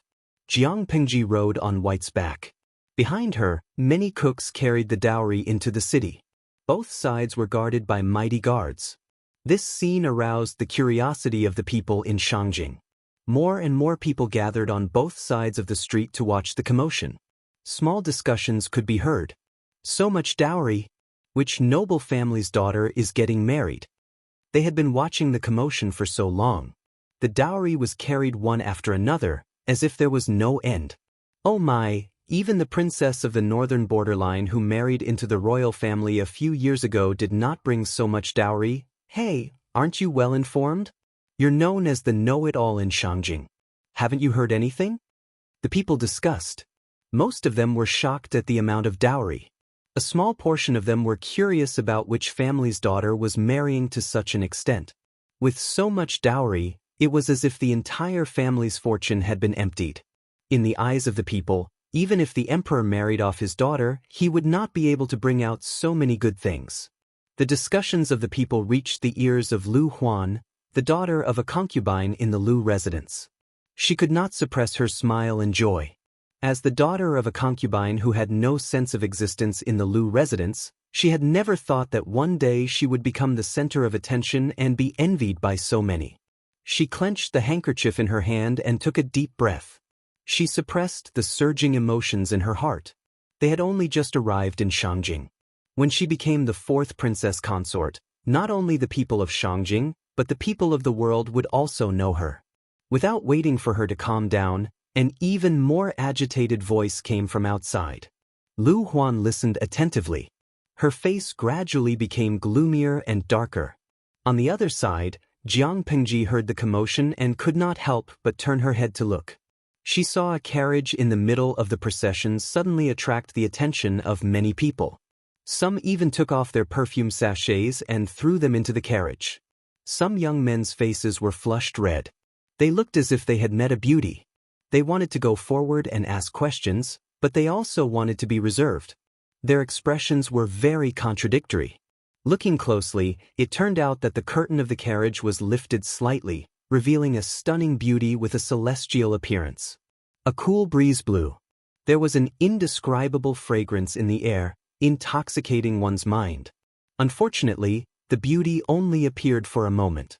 When the curtain of the carriage fell, many people felt their hearts empty, as if they had lost a love. Seeing that, Jiang Pingji suddenly smiled and tugged on the reins. White snorted unhappily, but it still turned its head obediently and carried Jiang Pingji to the back. She asked, "Why did Hui Jun lift the curtain just now?" "Your servant was only curious about Shangjing City and wanted to know how prosperous this place was. I was careless and broke the rules. Please forgive me, Lang Jun." When the people heard Jiang Pingji riding her horse forward, they thought that she was going to reprimand Hui Jun. They could not help but tense up.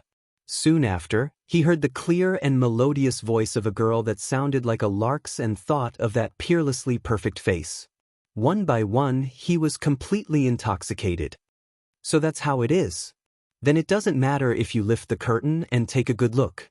Before we get married, this is the only time we can be at ease."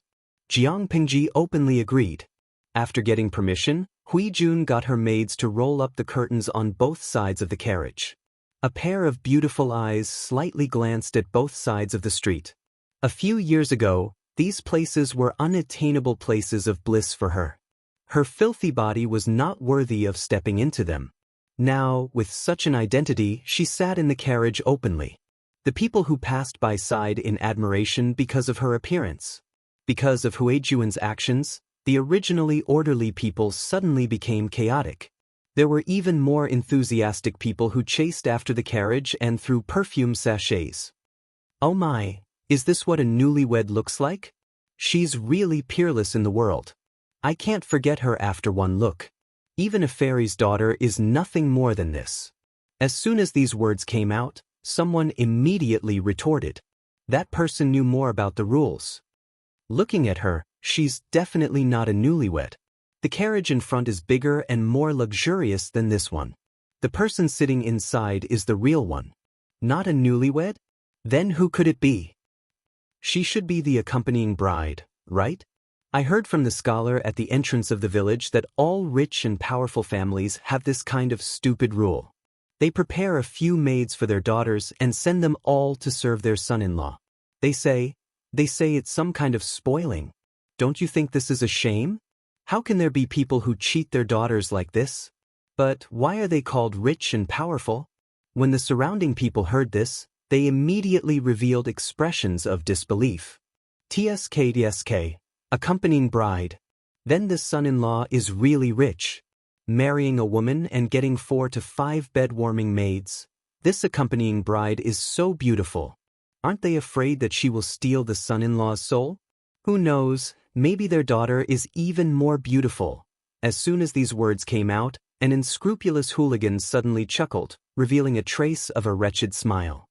"From what I see, this family probably has a grudge against the son-in-law. The daughter is already beautiful, and the accompanying bride is also like a fairy's daughter. If this son-in-law sees them, how can his legs walk? He won't want to lie on them all day long and refuse to come down. After a long time, who can stand it? TSK, I guess after a few months of indulgence, he'll definitely be squeezed dry by these women." The married woman blushed when she heard these filthy words. She spat fiercely, while the man showed an expression of approval. If their wives were so beautiful and they married 4 to 5 fairies, they felt that they wouldn't be able to stand it. The contents of the commoners' discussion were mostly related to Hui Jun. These conversations also faintly reached the ears of the concubine's daughter, Lu Huan. She was so angry that she tore 2 handkerchiefs. Her eyes revealed an ominous glint. Her entire face was distorted due to anger and jealousy. She looked repulsive, like a yaksha. It was hard to imagine that this was actually an innocent 12-year-old girl. 10 li of red makeup was famous in Shangjing. On this day, two pieces of news spread throughout Shangjing as if they had grown wings. First, the future fourth princess consort had an extraordinary status. 10 li of red makeup crushed the second princess consort. That was the princess of the northern borderline.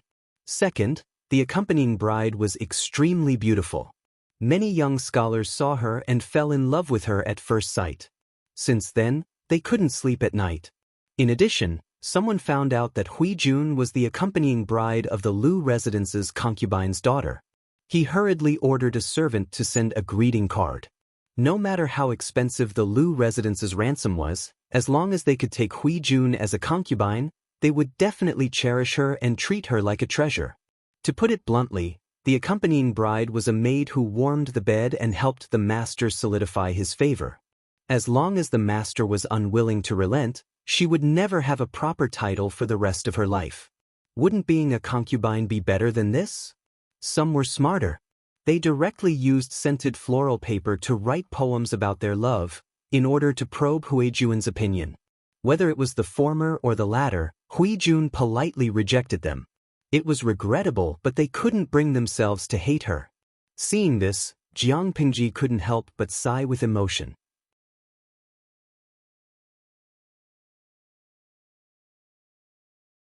Chapter 346.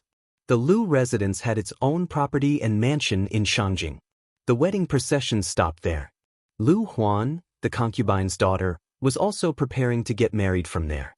Arranging the dowry, tidying up the mansion, arranging the servants, Jiang Pingji's time was almost completely occupied by the tedious tasks. When she finally had some free time, it was already 2 days later. Jiang Pingji was a person who could not sit still. She would not be able to sit still if she stayed at home all day reading and writing. Not to mention her, the audience in the live broadcast room could not watch such boring content every day, so they all begged for a change of map. Jiang Pingji was moved by the audience's suggestions. She remembered that the last time she was there was 2 or 3 years ago. At that time, it was late autumn and early winter. There was nothing much to see in the surroundings. Moreover, the schedule was rushed, so Jiang Pingji did not have much time to stroll around Shangjing. She felt rather regretful. Now that he had free time, he might as well enjoy himself for a few days. He might not have such a good opportunity in the future. As the saying goes, it's better to be happy together than to be happy alone. She simply called Su Ku, who was also bored, and the two of them teamed up to go out. Su Ku had a helpless look on his face. He couldn't help but tease, "Lang Jun, you move your mouth, but your subordinates run around until their legs break. You are free and don't have to worry about anything, but I still have a lot of chores to deal with. It's better for you to enjoy yourself." Jiang Pingji raised her eyebrows. "The things that should be done have been done. What else do you have on hand?" Su Ku shook his head. There were some things that Lang Jun didn't remember, but as his right-hand man, he had to be considerate and considerate. "Have you forgotten, Lang Jun? Master has many good friends in Shangjing. Some of them are friends in the officialdom, and some are close friends in private.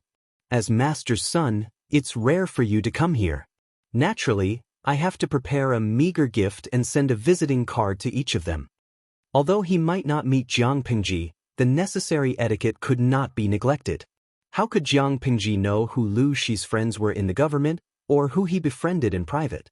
She didn't even know who he gave his New Year's gifts to. After all, those were things that only the legal wife or the head housekeeper could handle. Although Su Ku was not the housekeeper, Jiang Pingji did not bring anyone with her this time, so the task of socializing was thrown to him. Jiang Pingji thought about it and felt a little guilty. "Is this very troublesome?" Su Ku said, "Every family has its own taboo, and gift-giving is also a particular art. Give more to those who are close to you, and you also need to put in a lot of effort to prepare the gifts. For those who are slightly distant, you can reduce some of the gifts according to your discretion, but you can't let the other party see your true attitude. Not only do you have to refer to the previous years, But you also have to understand the situation of each family in recent years and make adjustments to the contents of the gifts. If a family had just lost a child, wouldn't it be like poking a sore thumb if they hurried to send some gifts with the meaning of a Qilin sending a child? Another example would be that someone's parents had just passed away. Sending some supplements that could prolong the life of an elderly person was just courting death. Giving gifts would not bring the two families closer, but if they gave the wrong gift, they would become enemies and never interact with each other again.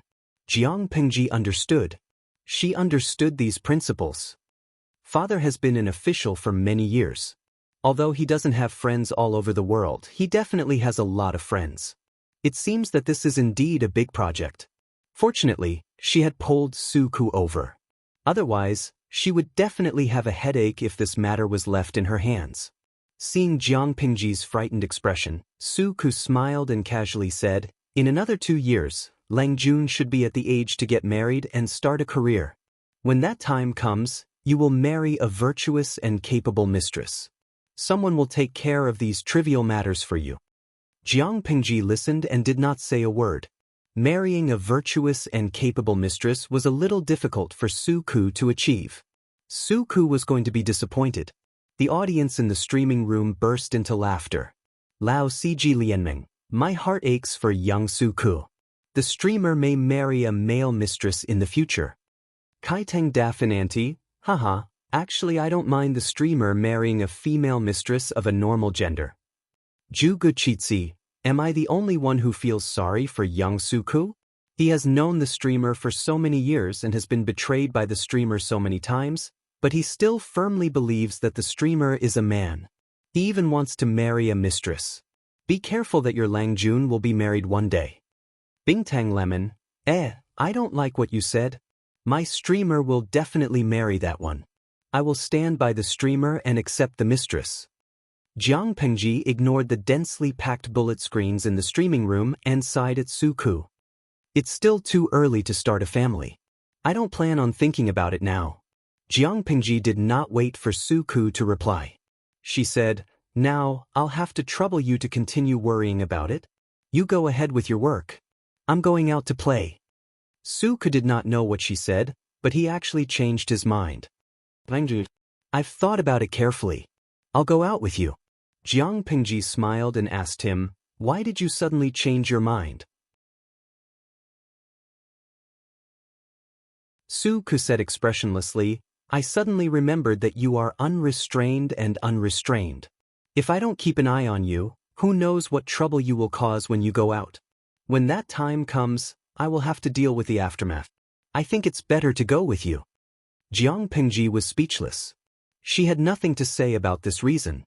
She did not dare to look at the bullet screens in the streaming room that were laughing at her. Tudu Feichio, streamer, young Su Ku thinks that you are a troublemaker. Jug Chestnut, bah. Do I need young Su Ku to think that the streamer is a troublemaker? TSK Disket. Then you keep an eye on me, Jiang Pengji said unhappily. Look at you. It's as if your Lang Jun likes to cause trouble. Su Ku returned a look. Jiang Pengji did not need to read the bullet screens to understand the meaning of that look. What he meant was, wasn't that the case? Su Ku had seen through Jiang Pengji's nature, a troublemaker. Even if she did not take the initiative to cause trouble, there would always be accidents. Not to mention what would happen if she took the initiative to cause trouble. Perhaps it was because the second princess was born in the northern borderline, but there were many exotic shops in Shangjing. The night market was bustling with activity. The people brought their children with them and enjoyed the company of their families. Su Ku was confused by the bustling scene. It was as if everything he saw along the way was an illusion. Do you want to buy some cosmetics, jewelry, or silk flowers? Jiang Pengji was dressed like a rich young master, but she had an outstanding appearance and a tall figure. She was quite eye-catching in the crowd. Why do you want to buy these girly things? Su Ku asked.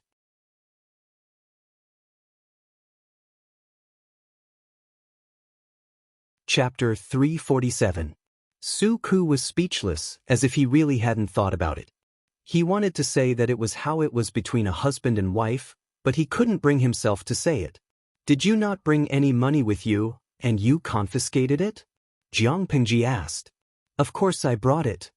Su Ku subconsciously touched the money pouch on his waist and asked, why did I have to confiscate it? Jiang Pingji didn't explain. Instead, she said, when I was in Langyi, I met a woodcutter.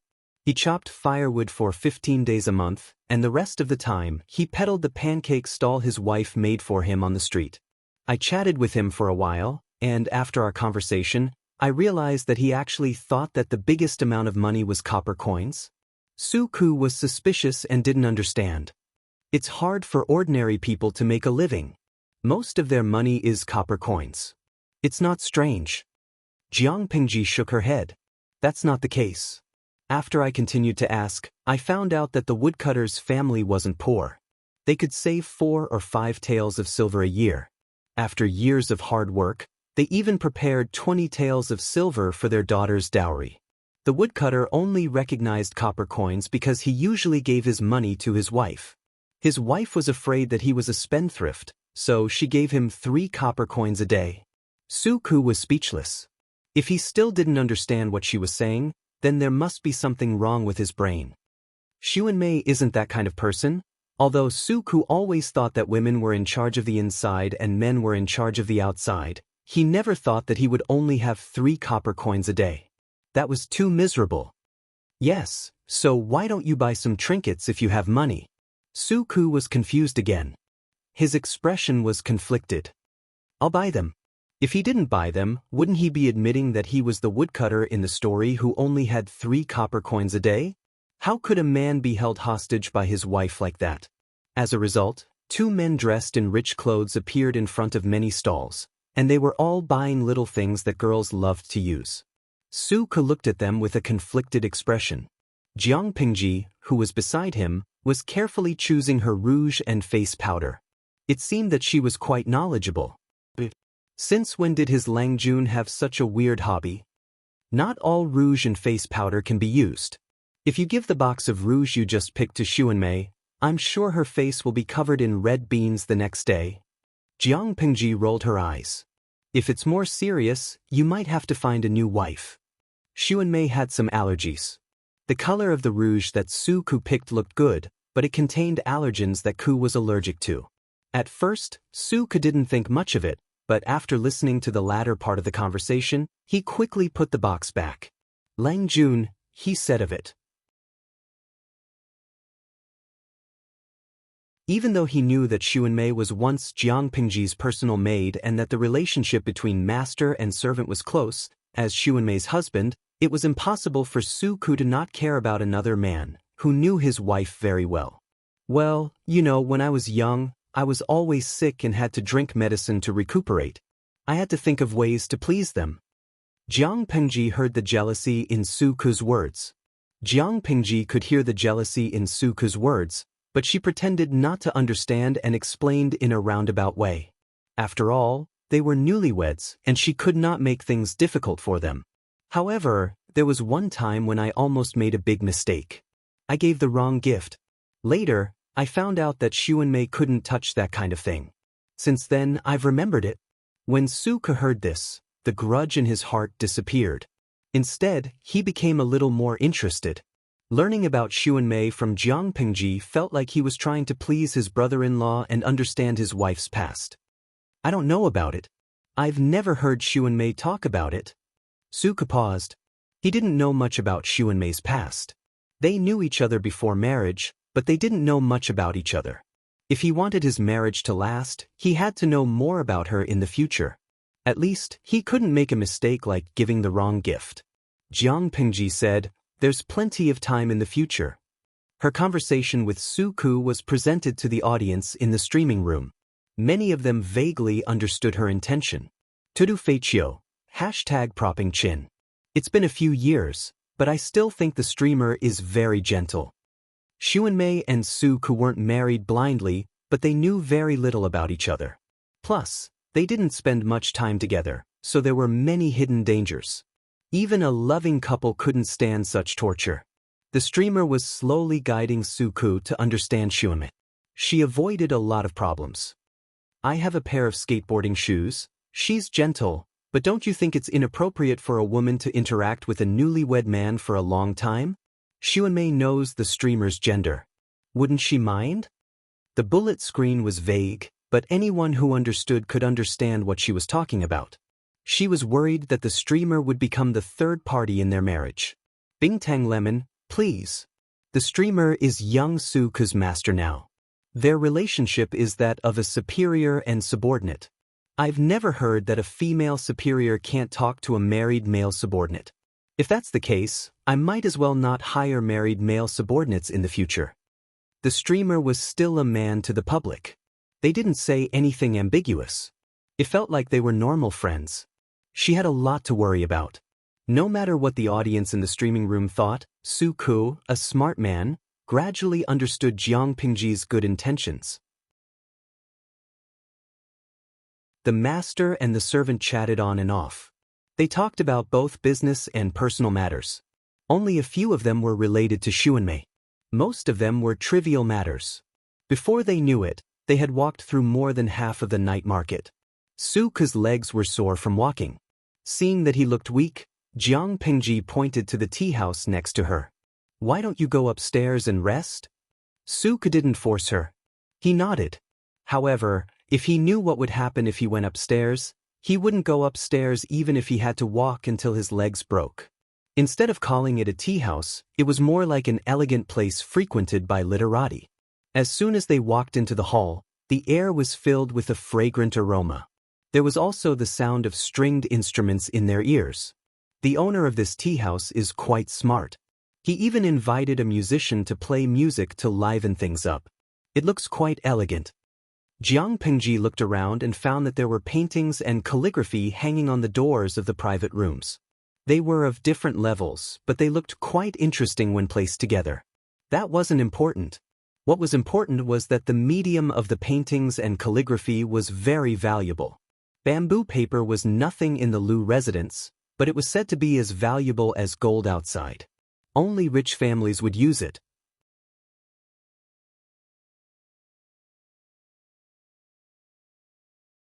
Chapter 348.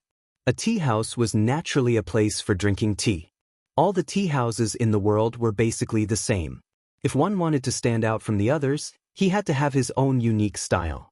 The tea house in front of him was undoubtedly the leader of the same industry. After the development of diversified projects, people could not only drink tea, but they could also watch beautiful dancers and taste high-quality wine. When the literati were in a good mood, they could also write in the hall, show off their calligraphy, or show off their painting skills. From time to time, they would hold poetry meetings and invite famous people from all over the world to enjoy it. Of course, it was not easy to invite real famous people. Therefore, the tea house settled for the next best thing. Although the famous people they invited were not famous, they were indeed talented. Suku calmly talked with the servant girl for a while and figured out the daily activities of the tea house. He suddenly became interested. Whether the tea house is boasting or putting on a show, the brush, ink, paper, and inkstone they provide are all of high quality. Jiang Pingji and Suku picked a quiet room and sat opposite each other. The tea stove was already emitting a fragrance. The room was clean and tidy. There were paintings of high quality hanging on the wall, and most of the people who signed them were of high status. This alone is enough to attract many talented scholars. Although Jiang Pingji used bamboo paper to practice calligraphy, it seemed that it was a common thing, but in fact, in Suku's words, his Langjun did not practice calligraphy on bamboo paper, but on pieces of golden paper, pure gold. Due to the limited production, the rarer something was, the more expensive it was. The price of bamboo paper in the outside world was not something that ordinary poor families could afford. Even if it was a noble family, only those with high status and excellent academic performance were qualified to use it. Suku had been in the Lu's house for many years, so he had naturally been influenced by what he saw and heard. The ink provided by the tea house was the best Meng ink from Zhangzhou. The brush used was also an extremely expensive brush. As for the paper, Hejian bamboo paper was famous in the 9 prefectures, and its price was as high as its reputation. As for the inkstone, it was still the best of the best. Brush, ink, paper, and inkstone were gathered together. How could ordinary people provide them? Let alone a tea house. I wonder who's behind this tea house. If it was in the past, Su-ku would definitely be attracted by this kind of extravagance.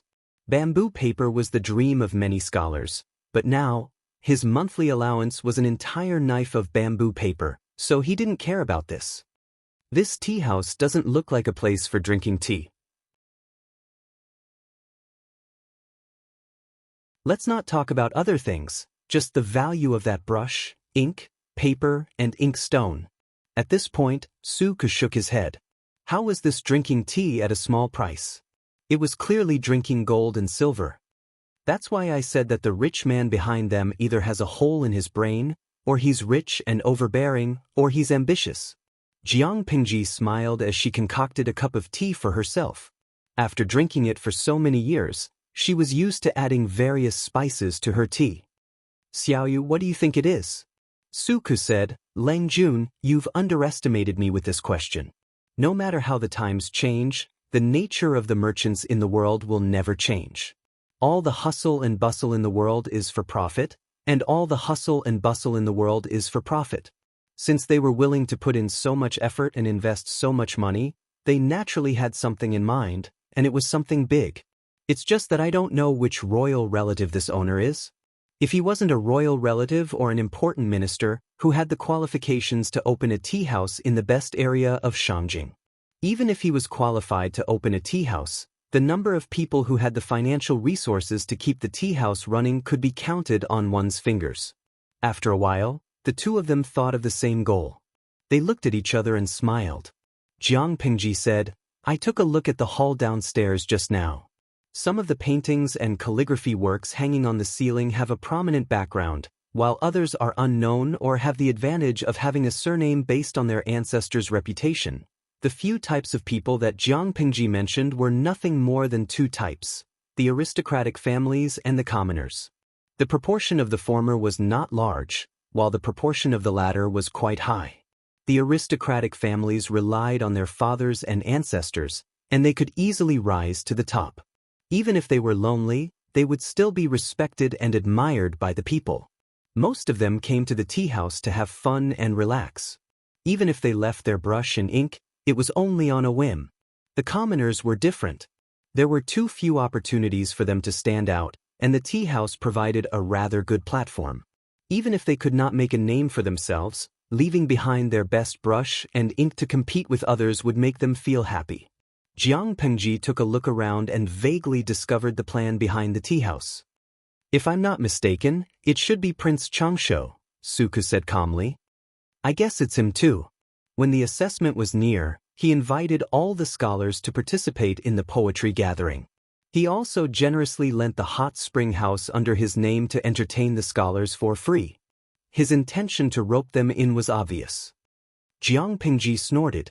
His fief, Zhangzhou, is rich in resources and the people are rich. The aristocratic families that support him are also rich. Spending some money to build a small tea house is just a drop in the bucket for him. The tea house gave the vast number of scholars a fair platform to display their talents. Regardless of whether they were from an aristocratic family or a commoner, they could enjoy the brush, ink, paper, and inkstones here. No matter what kind of schemes they had in mind, at the very least, he had indeed provided them with tangible benefits. Even if he couldn't get a student with astonishing talent and potential, he had still earned a good impression from the young scholars. If his luck was off the charts and he managed to get one of them, then he would have made a huge profit. In the current era where communication technology was extremely backward, a strategist who could determine the outcome of a battle was comparable to thousands of troops and horses. No one was a fool. Prince Changsho was naturally willing to do such a profitable business. Of course, that was what Jiang Pingji and Su-ku could see. As for whether other ordinary people could see it, it was unknown. When the servant girl brought the tea ingredients over, Jiang Pingji asked nonchalantly. The tea house was indeed a property under Prince Changsho's name. Seeing that, she could only secretly shake her head. Prince Changsho's ambition was so obvious. The one in Shangyang Palace was still living a befuddled life, wishing that he could die in a pile of women, The difference between brothers was so obvious. They must not have been born from the same womb. Jiang Pingji took a sip of tea. The taste was memorable. It's really good tea. I hope the tea is not expensive. Otherwise, I can only pawn you here and find a chance to escape. While drinking, she suddenly sighed with emotion. Su Ku almost choked on the tea in his mouth. She was about to tease Su Ku, but the tip of her ear twitched. She hurriedly put down the teacup and signaled Su Ku to stop coughing with her eyes. He could only cover his mouth with difficulty. He choked until the corners of his eyes turned red and there were pitiful physiological tears. What's wrong? After a long while, he recovered and asked Jiang Pingji what happened. Jiang Pingji said calmly, "There's movement next door."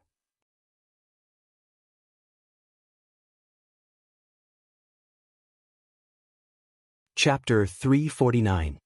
He was even more convinced that it was not trouble that came to his Langjun, but that he was a troublemaker. He thought about it and left his original position. He moved to the corner of the room with the sofa in his hand and continued to sit there. Jiang Pingji was speechless. She lowered her voice and asked, "Why did you drag the sofa here?" Su Ku rolled his eyes and said, "It's comfortable." The two of them were speechless. They did not expect each other to be such a person. They must have been blind before. How could Su Ku's hearing be as good as Jiang Pingji's? He could only stick his ear to the wall, and the sound on the other side gradually became clearer. Although a gentleman should not listen to indecent things, Su Ku was not a gentleman in the strict sense. His Langjun was openly eavesdropping. Why should he be reserved? The noise in the tea house was very good. If he did not deliberately raise his voice, the two private rooms on the other side would not be able to hear anything at all. When the sound became clear, Su Ku heard a series of ear-scratching noises and some flapping sounds. Su Ku was speechless. If it was before the wedding, he might have been confused for a while. But he was a new driver with a driver's license, so he suddenly saw the light. So, there were two demons fighting in the opposite private room, and they were leaning against the wall? Su Ku's face alternated between red and green, white and black. It was as colorful as a palette that had been overturned. He looked at his Langjun strangely. She looked a little interested and raised her eyebrows. It was obvious that she was listening to him with great interest. Su Ku lowered his voice and said, "Don't listen to indecent things." Jiang Pingji's expression said it all. This guy knew what was going on next door. He was not ignorant. "Don't be noisy. Don't disturb me." Jiang Pingji just waved her hand and slapped Su Ku's hand away. Poor Su Ku. He was distressed by the audience in the streaming room again. His fans even formed a group to send him flowers and gifts. "Yualuo Wudi, I can't take it anymore. My stomach hurts from laughing." Todo Xiongyo, I laughed so hard that I spat out the biscuit in my mouth. The streamer is really tireless. I feel that Su Ku is so angry that he has lost a few years of his life. I hope the King of Hell will feel sorry for him and extend his life. Lao Cg Lianmeng, bringing my subordinates to listen to the sex next door. Streamer, you're the best at messing with your master. I'm impressed. In Yueja Zhuge Qinma. This group of people only knows how to ha. I feel like this scene is very familiar. Déjà vu? The audience was dumbfounded. Was there a similar scene? Although the live broadcast room's upper limit had been increased to 150,000 viewers, it did not reduce the difficulty of grabbing a spot. Apart from those who were ridiculed as holdouts living in the signal station, it was very difficult for others to get a spot in the live broadcast room. Who knew what the host's daily routine had been like in the past few years? Wasn't it strange for her to suddenly say something like, déjà vu? However, there were many talented people in the livestream room, so there were indeed people who knew about it. Lao Cg Lianmeng. Oh, I remember. The streamer met the princess of the northern borderline and Wuma Jun TSK. I still have the recording of that time. Not to mention anything else, the northern borderline princess's voice was indeed professional. In Yueja Zhuge Qinma. Correct. However, Jiang Pingji was the only one listening at that time. Now, there was a new driver who had just gotten his driver's license, Su Ku. Jiang Pingji relied on her excellent hearing to hear the movements and conversations next door, but the audience in the live broadcast room did not need to. As long as they turned up the volume, they could easily hear the moaning and panting sounds of cats scratching people, as well as the indescribable slapping sounds. Suku felt very awkward when he saw that. He could not sit still. Jiang Pingji saw him like that and glared at him. She asked in a low voice, "Is there a worm on the cushion you're sitting on? Don't move around and listen carefully." Suku suddenly felt that his worldview was shattered again. Jiang Pingji said again, "The person opposite is an old acquaintance." She gestured for and made a gesture of the north. Suku understood and his eyes widened. He did not care about anything else and continued to listen to the movements opposite. The two of them were lucky. The person opposite had messed around a few times before. At that moment, the clouds had dispersed and the rain had stopped. Fourth Lang is really ruthless. Princess Xianxia's face was flushed. Her jade-like body had long matured and was curvaceous in all the right places. There were some thin sweat and ambiguous traces on her skin. It was not difficult to guess how intense the battle was just now. "You're about to marry your lovely bride, but I didn't expect you to have the time to have a rendezvous with me here. Don't you think that doing this is very painful for the fourth princess consort?" Wuma Jun hugged Princess Xianxia, his second sister-in-law, who was leaning toward him. With his other hand, he grabbed her slender fingers that were poking his chest. He brought them close to his lips and took a whiff. He sneered and said, "I only married her to rope in the magistrate of Chongzhou. She's just a decoration. How can she be compared to you? You're my sweetheart, my lifeblood. She's just a commodity that's not even qualified to warm my bed. But are you jealous?" And Yaina panted and calmed the passion that had yet to subside in her body. She raised her hand to straighten her clothes and tucked her hair behind her ears. She said, "You're really fickle. She's your wife after all. You're still my second sister-in-law." In other words, if he was not a fickle person, how could he have touched his second brother's wife and maintained a relationship with her in private for a few years? But Yaina is the most special. "I don't care how fickle I am to outsiders, but you're the wife I've acknowledged. You're the other half of my bloodline. You'll share the world with me in the future." Wuma Jun looked a little gloomy. No one wanted his woman to be another man's legitimate wife. As for the daughter of the Lu family's mistress, you can do whatever you want with her in the future. And Yaina raised her eyebrows and leaned in his arms. She asked, "Can I be a human swine?" He had already guessed the identities of the two people next door from their conversation. He could not help but secretly glance at Jiang Pingji. However, his Lang Jun was not angry. Even her expression did not change. She was extremely cold. "A human swine? Pa." Wuma Jun suddenly laughed. The laughter that came from his throat sounded very mellow. "Not to mention a human swine. Even if you want to throw her into a basin, tie her up, and roast her, anything is fine as long as you like it. You're so vicious." Princess Xianxia chuckled. "You're vicious too. The husband follows the wife. Of course, I want to be vicious too." After he finished speaking, Wuma Jun put his hand into her loose collar.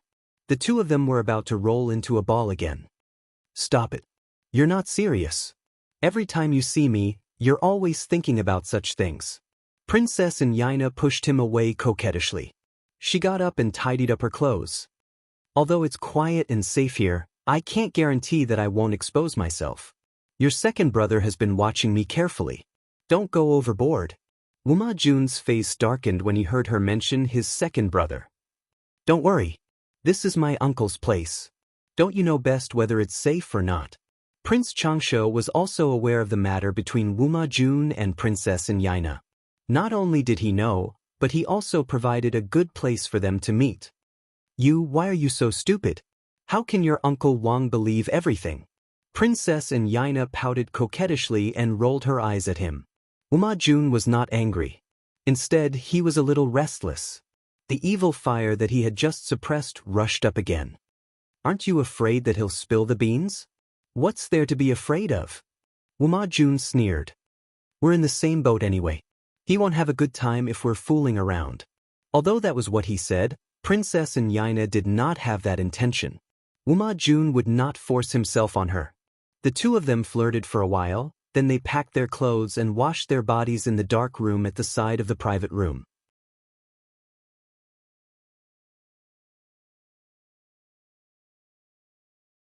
Chapter 350. Princess Xianxia had changed into a new set of clothes.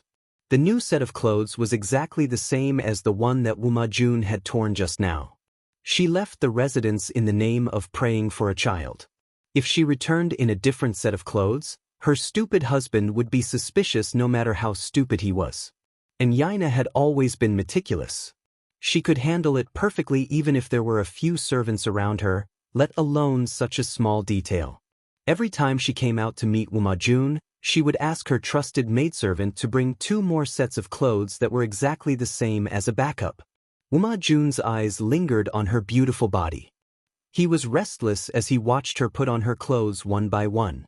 If it were not for the fact that it was a little late, he really wanted to fool around with Xianxia. Apart from other things, this woman was very open on the couch. She had too many tricks for him to take in. As long as they could please each other's bodies, the two of them had tried almost all kinds of sexual methods. To be honest, the courtesans in the brothels were not as bold and skillful as Princess Xianxia. He had been entangled with Xianxia for a long time and pretended to be courteous with her. Apart from the fact that they were in the imperial court, her body was indeed very attractive. Wuma Jun had already entered the imperial court to participate in politics. The position of the concubine was still vacant in the backyard. He did not have any concubines, nor did he have any official concubines. However, those women were too reserved and boring. He felt like he was playing with a piece of wood when he was having sex with them.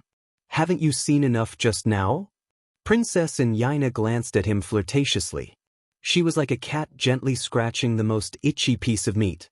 She was not satisfied at all. "Of course not. I can't wait to die of exhaustion on you," Wuma Jun answered naturally.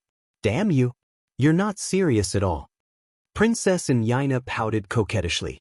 She put on the veil next to her and said, "It's getting late. I should go back. If I go back late, your second brother will definitely be angry.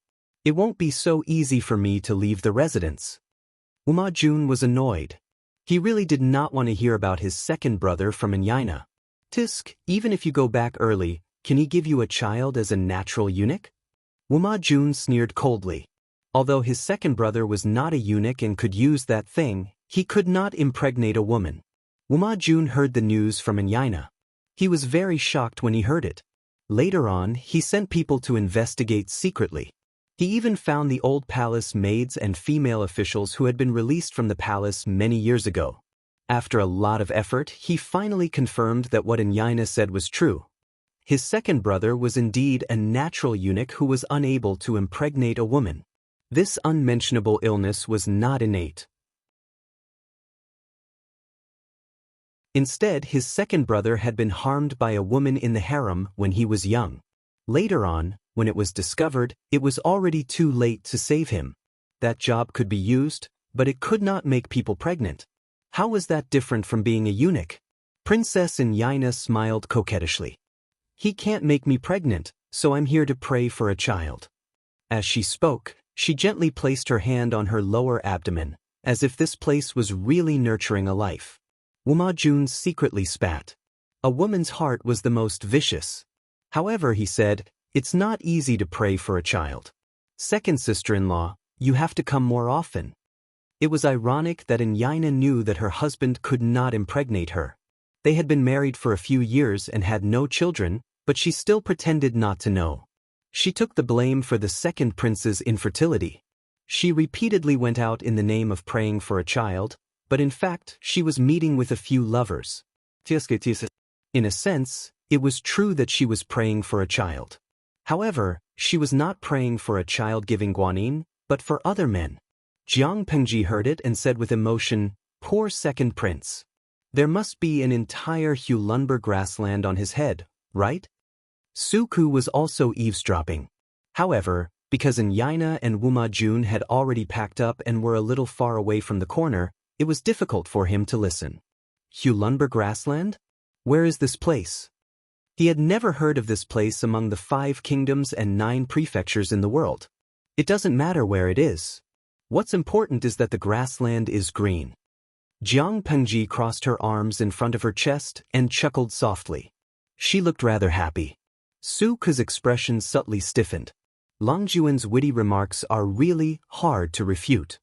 Rather than saying that she was witty, it was better to say that she was very sarcastic. Lang Jun, are you really not angry? Su Ke did not understand. He knew that the relationship between his Lang Jun and the second Yangzi was not good. They did not seem like a family at all, but they were half-siblings. Wuma Jun, her future brother-in-law, should be angry at her for messing around like that, right? The wedding was imminent, but the bridegroom, Wuma Jun, was fooling around outside and seducing a married woman. It was immoral and unethical. Why would I be angry? Jiang Pengji sneered. Wuma Jun is just a clown. My stepsister is ambitious, but her life is as fragile as a piece of paper. If the two of them are more obedient, they can live together for the rest of their lives even if they don't get along on the surface. If they play tricks together, they are a match made in heaven. Su Ke did not speak after hearing that. As a subordinate, it was indeed inappropriate for him to meddle in his Longjuan's family affairs. Su Ke was still in a daze after listening to the conversation.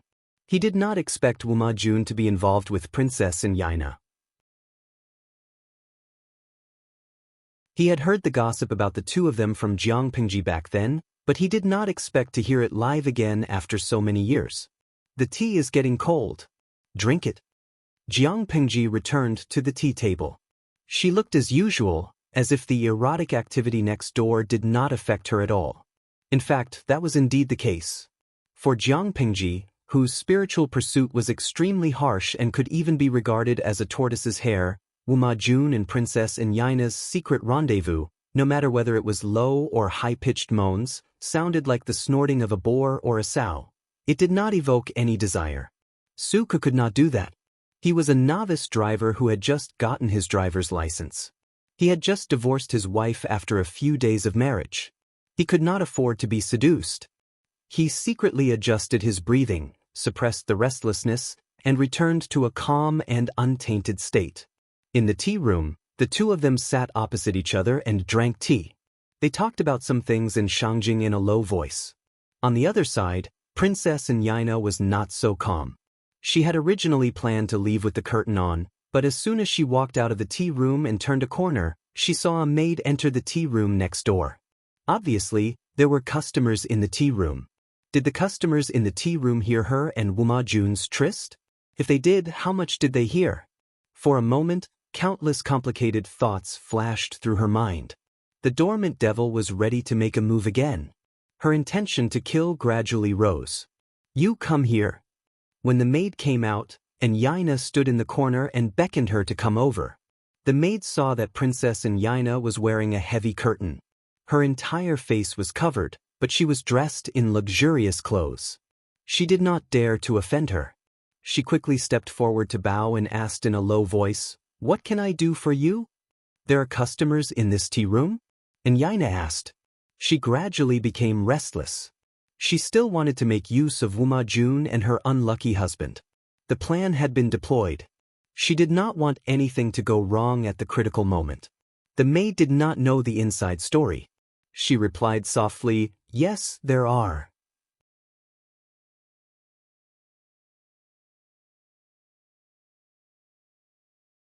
Chapter 351. And Xianxia secretly clenched her fists when she heard that.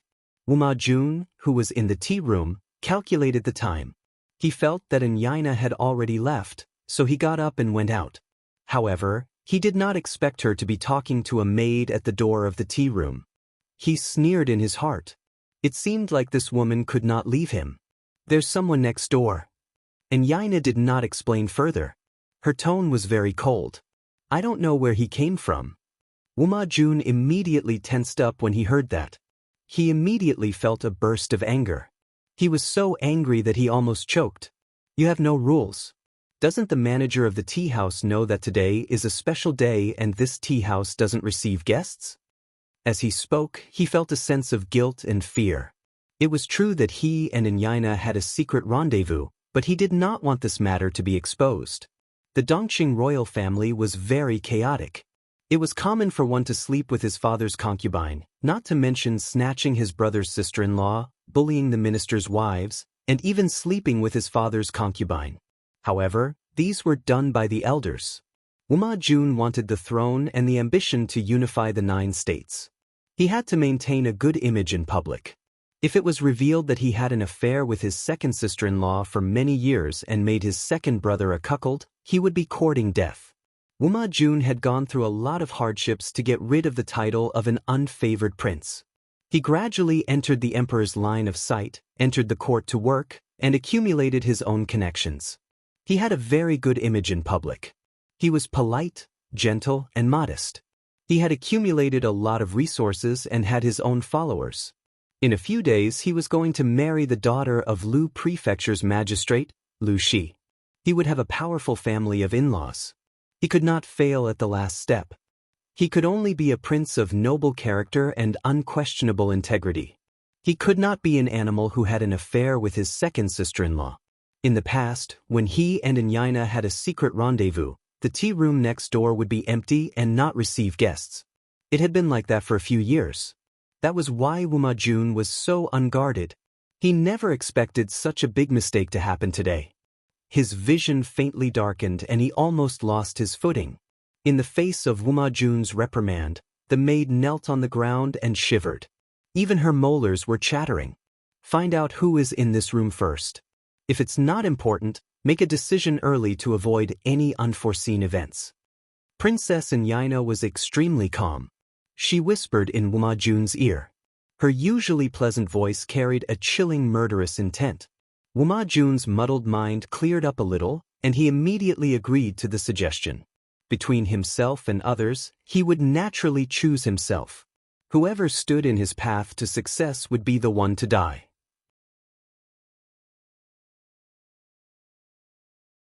Thinking of this, a ferocious killing intent flashed across his face. And Xianxia sneered secretly when she saw that. Dongqing was nothing more than a country of etiquette. From top to bottom, they were all beasts wearing delicate clothes. I know, Wuma Jun replied coldly. In the tea room, Xianxia's movements did not escape Jiang Pengji's ears. She did not ignore the malice and murderous aura coming from her. Jiang Pengji picked up the teacup and took a sip, then stood up gracefully. That posture was extremely leisurely, and anyone who saw it would exclaim in admiration. Let's go and welcome the guest outside. Su Ku put down the teacup and furrowed his brows. He knew that the visitor was not friendly. However, they refused to admit it. What else could Wuma Jun do? Could it be that this person had the courage to kill his Lang Jun? Outside the house, Wuma Jun had just come up with a few schemes in his mind. He was thinking about how to deal with the person quietly. All of a sudden, the door was opened from the inside. Xiaoyu, you'd better bring enough money with you. Otherwise, I'll really have to pawn you here today. As soon as the door was opened, a clear voice became clearer. Wuma Jun and Princess Xianxia subconsciously looked in the direction of the voice. 2 young men walked out one after the other. The one in front was tall and handsome, while the one behind deliberately lagged behind by 3 steps. He was a head taller than the one in front, and his expression was cold and hard, and his lips were thin. The strange thing was that the young man, who was wearing a green Confucian robe, had a stack of gauze covering the right side of his face near his ear. He looked weird. Wuma Jun's killing intent surged in his heart, but when he saw Jiang Pengji's face clearly, he suddenly felt like he was struck by lightning. At that moment, Jiang Pengji, coincidentally, saw him. Her eyes lit up and she walked toward him. Xianxia? Is that you? The young man's voice was a little uncertain. When he got closer, it all turned into joy. Su Ku secretly laughed behind him. Lang Jun had good acting skills. Wuma Jun resisted the urge to break into a run. He braced himself and cupped his hands at Jiang Pengji. Lanting. Hey, you're treating me like an outsider if you just call me Lanting. You'll be my brother-in-law in a few days. We're family. You don't have to be so polite. Jiang Pengji smiled. There was not a trace of gloom on her face. Her eyes were bright, and her breathing and expression were 100% on point. Even if she was putting on a show, even if she was lying with her eyes open, she could still make the most perfect response. When Princess and Yaina heard their conversation, her beautiful eyes darkened. She guessed Jiang Pingji's identity in her heart and felt that it was rather tricky. Wuma Jun was the brother of the princess's wife and the second legitimate son of Lu Shi. His identity could not be touched. Since he could not be touched, he would sound her out to see if she had heard anything that she should not have in the tea room. Obviously, Wuma Jun thought so too. If that's the case, then I won't stand on ceremony and call you brother-in-law. Wuma Jun smiled and chatted with Jiang Pingji, as if they were very close. When they were almost done chatting and the atmosphere was heated up, he pretended to inadvertently change the topic to the tea room. Jiang Pingji knew his intention, so she took the initiative to invite them into the tea room. She was not curious about Yaina's identity. It was as if she was just Wuma Jun's concubine. It was a normal reaction. Even the brother-in-law had no right to control his future brother-in-law's concubine, so he could only choose to ignore her. She asked the maid to clean up the tea table and serve new tea ingredients and tea sets. Wuma Jun asked, "Why did you come here to drink tea?" "To accompany Xiaoyu to buy things for his new wife." "Tsk. They're already married, but they're still so sweet." Jiang Pingji directly put all the blame on Su Ku with one sentence. Su Ku could not say anything about it. Wuma Jun had a low threshold for laughter. After hearing that, he clapped his hands and laughed, as if he was really amused. Jiang Pingji continued, "He's tall and strong, so he's not afraid of getting tired. My two thin legs can't take it. I saw that there's a tea room here, so I came up to rest. Speaking of which, this is a good place. It's obviously a busy city, but it's quiet after I came up. It's just a little deserted." Wuma Jun said, "That's not right. It's an elegant place. If it's filled with noise from the outside world, won't it spoil the atmosphere?" "That's true. If that's the case, it'll be inferior and appear vulgar." Jiang Pingji smiled and said, "After listening to your explanation, this tea room actually has some hidden interest in the city. However, I'm worried that the tea here is expensive, so I don't dare to come here often."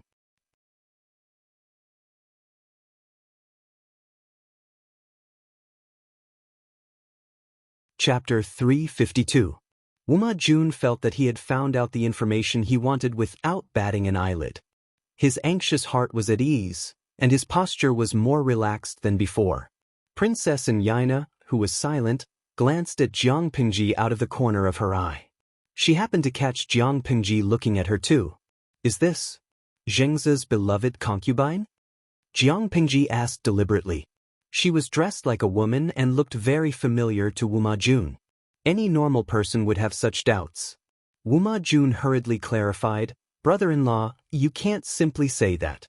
If second brother hears it, he'll definitely be jealous. This is my second sister-in-law. She went out of the city to climb Guanyin Mountain during the day and asked for your mercy. This is my second sister-in-law. She went out of the city to climb Guanyin Mountain during the day, so I wanted to send her back." He did not further explain why he did not send her back to the second prince's residence, but to the tea house instead. Jiang Pingji came to a sudden realization. She said frankly and apologetically, "Oh, it's the second princess. I was rude just now. Please forgive me." And Yaina took the opportunity to secretly size up Jiang Pingji. She was completely at ease when she saw that there was indeed nothing unusual about her expression. "It's okay. I can't blame Lang Jun for suspecting me just now. It was indeed my fault." And Yaina did not let Jiang Pingji apologize and salute. She smiled sweetly to smooth things over. "I wonder if Lang Jun heard anything just now?" And Yaina suddenly asked. She still had a smile on her face. She curled her fingers like an orchid and pretended to tuck her hair behind her ears. One could not see any panic or guilt from her posture.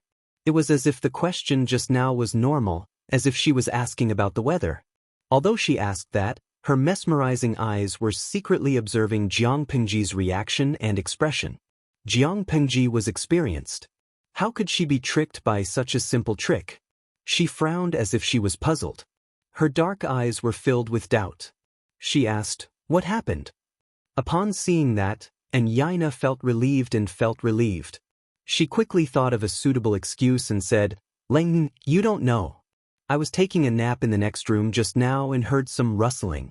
I was too tired from praying to Guanyin during the day, so I couldn't open my eyes. After waiting for a while, when I woke up, I found that I had lost a valuable item. It must have been a thief."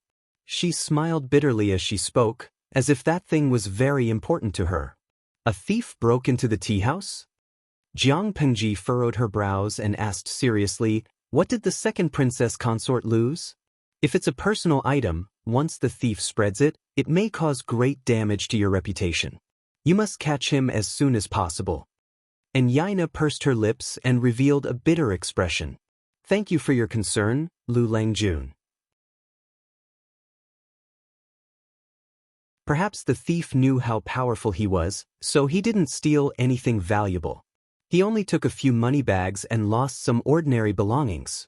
It's just that there's a handful of soil in the purse that I brought from my hometown. I always carry it with me to remind myself not to forget my roots. Now that it's been stolen by the thief, I'm in a panic." And Xianxia left her hometown alone and married into Dongqing. No one could say that it was not good for her to carry her hometown with her. Jiang Pengji could not help but look moved. She sighed softly and said, "The marriage of the second princess consort to Dongqing is the link between the two countries. However, it's hard to leave one's hometown. The noble act of carrying your hometown with you makes me feel ashamed. I would like to help you with this matter. However, Xiaoyu and I didn't hear anything unusual when we were drinking tea in this tea house. Should we ask the manservant in the hall?" And Xianxia knew how good the tea house was. Otherwise, she would not have chosen it to meet Wu Majun. Now that she had tried repeatedly and confirmed that Jiang Pengji and Xiaoyu really did not hear her secret, the doubts in their hearts naturally dissipated. She smiled and nodded, revealing a fragile and worried look. "If that's the case, I'd better not trouble you. I'll send someone to check it out later. If I can't get it back, I can only lament that it's God's will.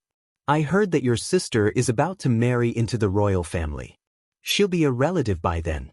You should visit her more often in the future. It's getting late now. I should go back to the residence so that my husband won't miss me." And Xianxia deliberately mentioned her stepsister, Lu Huan, in the Lu residence. Jiang Pengji responded very tactfully. "You're right, second princess consort." Jiang Pengji smiled embarrassedly and said humbly, "My sister has been spoiled too much at home. She has a bad temper. Please take care of her after the wedding, second princess consort. If that's the case, I'll be very grateful." And Xianxia chuckled and covered her lips with a handkerchief. She threw Jiang Pengji a moving look that seemed to be annoyed. "Your sister's husband is here. He should be the one to take care of her." And Xianxia stood up and pretended to leave. Wu Majun blushed in cooperation. He played the role of a newbie driver who was about to get married vividly. In the background, Su Ku watched the three of them act together calmly. He looked down and acted like he was watching a show. In terms of acting skills, he only admired Jiang Pengji. And Xianxia and Wu Majun should not be underestimated either. That was true. They could hide from everyone's eyes and ears for a secret rendezvous. If they did not have some acting skills, they would have been exposed long ago. How could they be free and unfettered until now?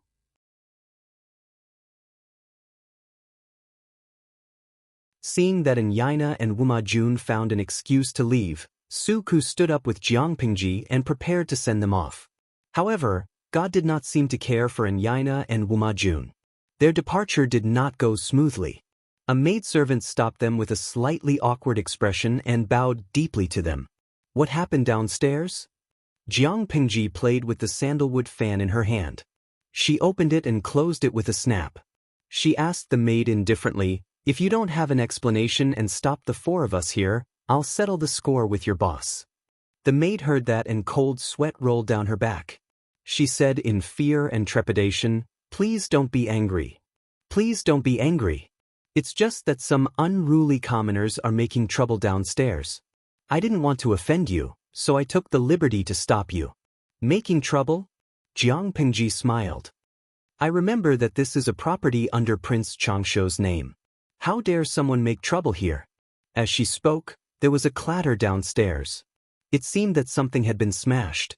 Jiang Pengji walked past the maid and went downstairs to join in the fun. Xiaoyu, protect the fourth prince and the second princess. Don't let the villains offend them. Before she left, she gave Su Ku an order. It was also that order that ruined Su Ku's and Xiaoyu's plan to leave through the back door. They could only bite the bullet and follow her downstairs. In the hall, the musicians who were plucking the strings and the dancers who were dancing had already pushed away in fear and hid at the side. There were two groups of people confronting each other at the place where they were supposed to be painting. They were at daggers drawn and the atmosphere was tense. What happened? Jiang Pingji looked at the two groups of people and asked the manservant who was doing odd jobs on the first floor in a low voice.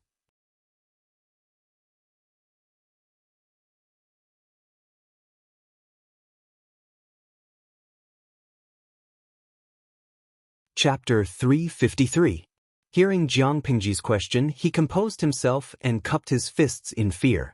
Lang Jun, if you have nothing to do, it's better not to get involved in this matter. When the gods fought, the mortals suffered. In Shangjing, there were two groups of people that could not be provoked. One was the relatives of the emperor, and the other was a group led by eunuchs. The two groups fought openly and covertly in the court. They were also at loggerheads in the court. Oh, I'm just asking what happened. What does it have to do with you whether we can afford to provoke them or not? Jiang Pingji was too lazy to lift her eyelids. Although the servant had good intentions, after thinking about it carefully, he was overbearing. She was just asking. It was her business whether they would cause trouble or not. It was also her business whether she was afraid of trouble. She did not need a third party to make decisions for her. The servant's face froze. He realized that his words were inappropriate and had angered Jiang Pingji. He hurriedly tried to salvage the situation. He cupped his fists and apologized. Lang, please forgive me. It was my fault just now. Jiang Pingji responded. Her eyes drifted to the two groups of people in the middle of the hall. They seemed to be confronting and discussing. There were messy tea sets and the four treasures of the study lying at their feet. There were also tea tables and study tables that had fallen apart. It seemed like they were going to start a fight. The servant understood. He did not dare to act smart this time. He hurriedly explained, it's not a big deal.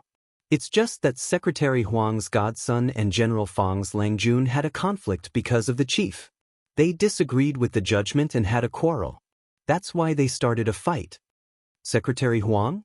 Jiang Pingji frowned. She understood the situation in Shangyang Palace. Secretary Huang should refer to the most useful eunuchs by the emperor's side. Among them, Secretary Huang served the emperor and was valued by the emperor. He had a great say in the group of eunuchs. He was the one who sold positions and titles the most. Although Secretary Huang was a rootless eunuch and was destined to have no bloodline to inherit, he could recognize a godson and continue the family line. The so-called godson was naturally the child of Secretary Huang's adopted godson. He called Secretary Huang grandfather. As for General Fang, it should refer to the emperor's mother's family. General Fang was the emperor's mother's younger brother. His family was favored. More importantly, the emperor's first wife was also from the Fang family.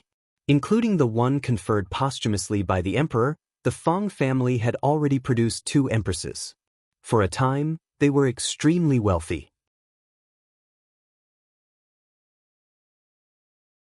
In order to keep the aristocratic families in check and balance, the emperor took back the power in the hands of the aristocratic families and made great efforts to rope in Qi's maternal family. These two groups of people are fighting because of the leader? Jiang Pingji asked. Yes. The manservant nodded awkwardly. The main mission of the tea house was to attract and discover talented people. They would often take out prizes to attract scholars to gather here and paint. Then, from all the works, the best would be chosen as the champion. The treasured works could also be hung in the tea house for guests to admire and promote their literary reputation. True scholars from noble families disdained this method of spreading their fame, but ordinary commoners valued it very much. In addition, the owner of this tea house was Prince Changsho, who had real power. Naturally, the tea house's business was not bad. Even though the descendants of eunuchs were wealthy, they were still looked down upon by others. They also needed a reputation to gild themselves. To put it bluntly, they were nouveau riche. They had no foundation and could not lift their heads in front of the aristocratic families. Secretary Huang's godson was 18 years old. He was very good-looking and looked like a scenery when he stood there. However, he had the title of descendant of eunuchs in his head. He had always been despised by the gentry families. The gentry families with a foundation could not hang out with him. He also knew what he lacked, so he worked hard to promote his literary reputation. He could not change his background and could not decide his starting point. He had to work harder the day after tomorrow.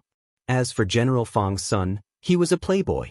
His height and width were almost the same. God knew how many masters he had hired, but after a few years, he still could not teach much. He usually did not listen to classes and did not work hard. He only knew how to fool around in the inner court and spoiled many girls. However, he thought highly of himself and felt that his talent had surpassed the sky. He was very indignant that his first place had been taken away by others.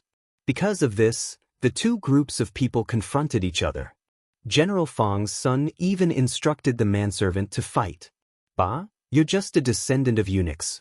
You can't just enjoy your old capital or inherit the family's unique skills. How dare you come out and make a fool of yourself?"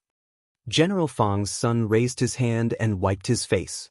His face was oily, making him look very greasy and fat. Family's unique skills? Wasn't this directly cursing people to be cleansed and become eunuchs? Vulgar. You can't win in a literary battle, so you want to take advantage of your power to bully others. Do you think I will be afraid of you? Secretary Huang's grandson was so angry that his face turned red. However, his figure was really not threatening in front of the fat man. Who said that I can't win in a literary battle? It's obvious that the referee was bribed by you and faked it in private. Bah! How can a person without a background write a good article? If you can recognize all the words, your ancestral grave will also emit smoke. The fat man seized on the title of descendant of eunuchs to refute him. The manservant beside him had already rolled up his sleeves and was ready to fight. If you don't believe me, you can ask around in Shangjing City. What kind of work does your old man surnamed Huang do now? Secretary Huang's grandson secretly clenched his fists. He didn't like the title of descendant of eunuchs, but he really treated Secretary Huang as his own grandfather. How could he tolerate outsiders humiliating him? Damn fat man, you really won't give up until you see the coffin. Do you really want to fight for real and fight for real? Come on, see if I won't beat you until you call me father. Whoever is afraid is a coward. Take off your clothes, lie on the ground, and bark like a dog. The fat man also clamored fearlessly. General Fang controlled the imperial guards in Shangjing City.